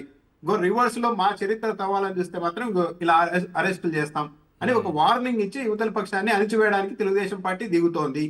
ఇవన్నీ ఫలితాలు ఎప్పుడైనా కానీ అధికారంలో ఉన్న వాళ్ళు ఈ స్థాయిలో ఇలా అరెస్టులు వరుస పెట్టి చేసుకుంటూ వెళ్తే అది కూడా ఏంటి, అవతల వాళ్ళు పెట్టిన ఒక్క పోస్ట్ మీద కూడా ఎలాంటి చర్యలు లేవు. ఏకపక్షంగా మొత్తం సమాజం అంతా చూస్తోంది, పబ్లిక్ కు అర్థమవుతోంది అని తెలిసి కూడా ఈ స్థాయిలో ఏకపక్షంగా పోలీసులను నడుపుతోంది రాష్ట్ర ప్రభుత్వం అంటే ఆలోచించుకోవాలి. ఆవేశంలో మనము పైకి ఎదుగుతున్నామా, పతనానికి వెళ్ళిపోతున్నామా, గెలుపు అవకాశాలను ఇంకా దెబ్బతీసుకుంటున్నామా ఏంటనేది ఒకసారి టీడీపీ ఆత్మ పరిశీలన చేసుకోవాల్సిన అవసరం అయితే ఉంది. ఈశ్వర్ గారు రైట్. పూజిత గారు, ఈ పోస్టులన్నీ చూసే ఉంటారు మీరు. ఇంత దారుణమైన పోస్టులు జగన్మోహన్ రెడ్డి గారి పైన, చేతిలో గొడ్డలు పెట్టి విపరీతమైనటువంటి రాతలు. బాగుందా గొడ్డలి మామయ్య, నీ గొడ్డలి పార్టీ, గొడ్డలి సిద్ధాంతం అంటే పూర్తిగా జగన్మోహన్ రెడ్డి గారిని ఒక ఫ్యాక్షనిస్ట్ అనో ఇంకొక రకంగానో ఏదో ఒక రకంగా తీసుకెళ్లి క్యారెక్టర్ అసాసినేషన్ చేయాలనే ప్రయత్నం జరుగుతుంది. దీన్ని ఎవరైనా తిప్పికొట్టినా, దీనికి ఎవరైనా రిప్లై ఇచ్చినా, దీనికి ఎవరైనా ఆన్సర్ చెప్పినా, లేకపోతే చంద్రబాబు నాయుడు గారి క్యారెక్టర్ ఇది అని చెప్పినా వెంటనే అరెస్టులు జరిగిపోతున్నాయి. ఈరోజు పూడి శ్రీహరి గారి అరెస్టు అందుకొక నిదర్శనంగా కనిపిస్తుంది. ఆయనకి ఏ సంబంధం లేకపోయినా ఎందుకు అరెస్ట్ చేశారో కూడా చెప్పకుండా ఏదో కేసులో అరెస్ట్ చేశారంటే, ఎవరో పోస్ట్ పెట్టారంటే ఇప్పటి వరకు మనకు అందుతున్నటువంటి సమాచారం ఆయన అరెస్ట్ చేశారు. అంటే సరైన కారణం చూపించకుండా మీరు చెప్పినట్టు అరెస్ట్ చేయడం అనేది పూడి శ్రీహరి గారిని చాలా అన్యాయం అండి. ఆయనది అసలు ఏం తప్పు ఉంది? ఆయన ఏమైనా బయటకు వచ్చి ఏమన్నా మాట్లాడుతున్నారా? ఎవరి మీద అయినా ఏమన్నా కమెంట్స్ పెట్టారా? లేకపోతే ఏమైనా చేశారా? కేవలం టీడీపీ పార్టీకో లేకపోతే టీడీపీ పెద్దలకో నిజం చెప్పే వాళ్ళంటే ఇష్టం లేదండి. నిజం చెప్పేవాళ్ళు, ప్రజల కోసం పనిచేసే వాళ్ళు, ప్రజల కోసం పనిచేసే జగనన్నతో ట్రావెల్ చేసే వాళ్ళు ఎవ్వరూ ఇష్టం లేదు. అవును, వాళ్ళు అది చేయకూడదు. అంటే మేము మంచి చెయ్యం సరికదా, మీరు మంచి చేస్తే కూడా మేము ఒప్పుకోము అనేటువంటి వైఖరి ఉండేటువంటిది టీడీపీ పార్టీ. ఆ దాంట్లో భాగంగానే ఈరోజు ఈ అక్రమ అరెస్టు. కనీసం వాళ్ళు పోలీసులో తెలీదు, లేకపోతే నార్మల్గా వెళ్ళి ఏదో మామూలుగా సాయంకాలం ఎవరినో కలవడానికి వెళ్ళి వాళ్ళని ఎత్తుకొని వెళ్ళిపోతే అవును, దీన్ని అరెస్ట్ అనరు, దీన్ని కిడ్నాప్ అంటారు. కరెక్ట్ చెప్పారు. అది అరెస్ట్ లాగా కనిపించట్లేదు. అసలు వాళ్ళు మఫ్టీలో వచ్చిన వాళ్ళు ఏది కానీ పేపర్ ప్రొడ్యూస్ చేయకుండా మీరు అరెస్ట్ చేశాము అని అంటే ఎట్లా? ఎస్ మేడం, మీరు కేసు పేపర్ అయినా ప్రొడ్యూస్ చేసి ఉండాలి, ఇన్ఫార్మ్ అయినా చేసి ఉండాలి, నోటీస్ అయినా ఇచ్చి ఉండాలి. ఇవి ఏవి ఇవ్వకుండా మేము వెళ్ళి ఆయన్ని ఒక మనిషిని ఎత్తుకొచ్చేసి మా దగ్గర అధికారం ఉంది కాబట్టి కనీసం అఫీషియల్ గా కూడా వెళ్లకుండా మేము అరెస్ట్ చేశాము అని తర్వాత చెప్తే రైట్. అసలు పూడి శ్రీహరి గారిని ఎందుకు అరెస్ట్ చేశారు, అరెస్ట్ కాదు, ఏ కేసులో అరెస్ట్ చేశారు, ఆయన చేసిన తప్పేంటి, ఆయన ఏమైనా పోస్టు పెట్టారా, ఫార్వర్డ్ చేశారా? ఏమీ లేదు. ఏమీ లేకుండానే వీళ్ళు పెట్టేటటువంటి పోస్టులన్నీ ఇలా సాగిపోతూ ఉండాలి. జగన్మోహన్ రెడ్డి గారి క్యారెక్టర్ అసాసినేషన్, ఎవ్వరూ మాట్లాడకూడదు, వాటి గురించి మాట్లాడకూడదు, వీళ్ళు పెట్టే పోస్టుల గురించి సైలెంట్గా ఉండాలి. లేదంటే ఏం జరుగుతుంది ఒకవేళ ఎవరైనా పోస్టులు పెడితే భయపెట్టడానికి ఇలాంటి అక్రమ కేసులు పెట్టి అరెస్టులు చేసుకుంటూ పోతున్నారు. Right, thank you sir. చర్చలో పాల్గొన్నందుకు రామ్నాథ్ గారు, కాకాని పూజిత గారు, తుమాటి మాధవరావు గారు. ఇది వాటి చర్చా కార్యక్రమం చూస్తూనే ఉండండి సాక్షి టీవీ.